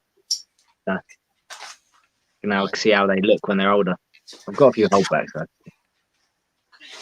Well, like I said, she's part of our future breeding plans now. So you'll get to see her develop, you get to see her grow on, and hopefully in a few years' time, you get to see the baby she's producing. Yeah. And then I can look at my albino girl and be like, "You're a grandmother." Yeah, she's breeding for me this season. That one's mother, the albino, she's going to be going to another albino this season. Yeah. And he's a pastel albino though, so I make 50% of him and 50% of the mum. Yeah. And they're pretty cool. I love the pastel albinos. They take away all the white pretty much, and it's just a jet yellow snake. There's a bit of pattern. That's it. But yeah, they're cool, and I can't wait to actually. It'll be my first year of producing visual recessives. Because everything else is just hets I've made so far. Yeah. But it's gonna be cool. Yeah. Well, the 4 little babies that I produced this year are all doing really well. Like I was just saying to Lee, who was on earlier on, just saying that, you know, a few more weeks they'll be ready to go. Yeah. So.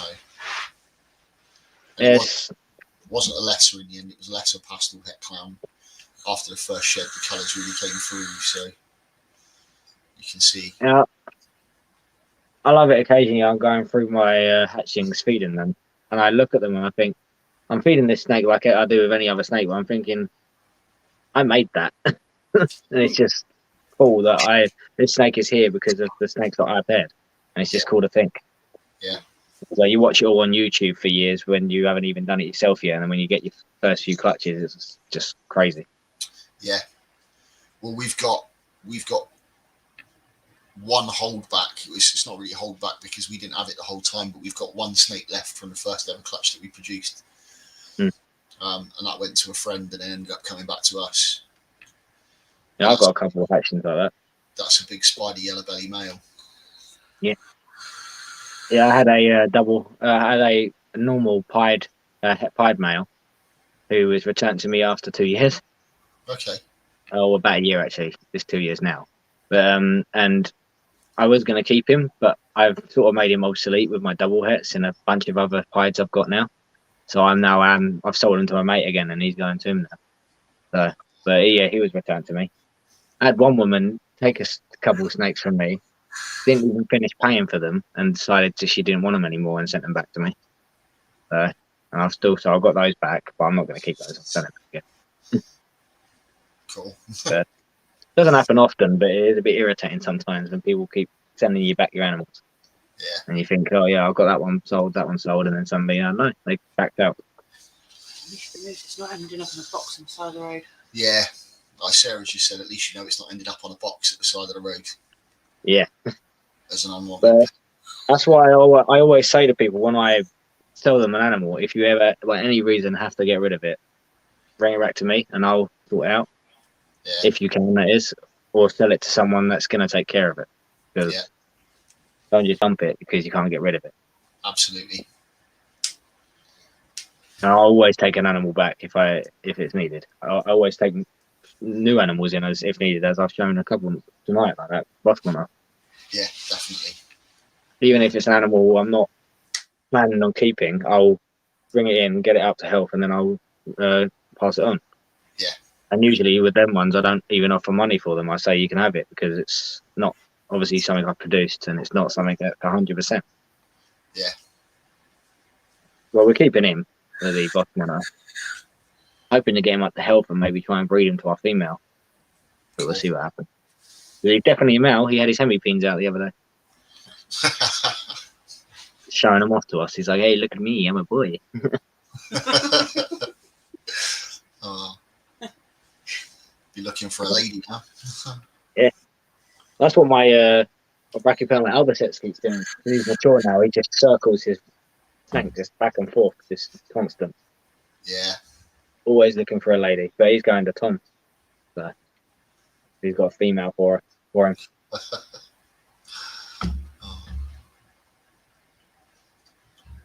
Oh. Stop it, you.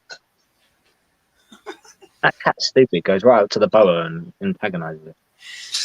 Chaos does that to ours. No, you can't eat me because there's glass in the way. Just slide it. That's probably animal cruelty.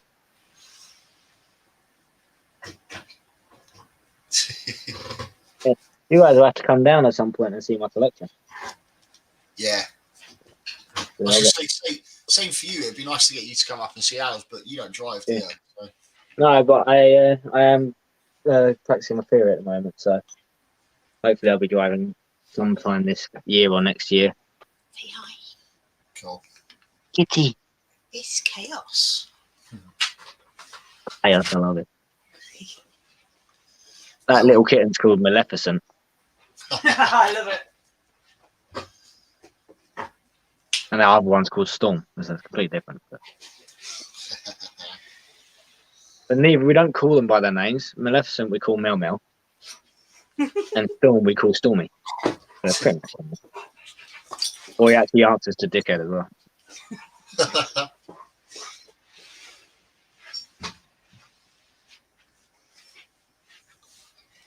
Oh.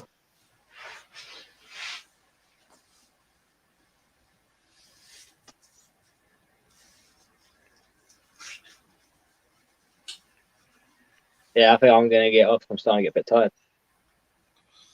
Okay, buddy. Thanks for having me, though. No dramas, dude. You're welcome anytime. Cool. See you next time. I'll see you next time. You have a good evening. Yeah, you too. Bye-bye. Ta-da. All right, I'll send one more invite out to see if somebody wants to jump on for 10 minutes just before we finish up for the evening.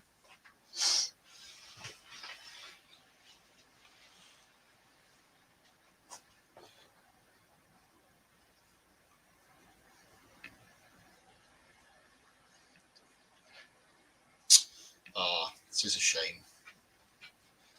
I'll just send you the invite as well, Stefan. Well, on that note then, I will say for whoever's left in the chat, thank you very much for joining. It's been a pleasure as always. We'll see you again in a couple of weeks. And good night to everyone.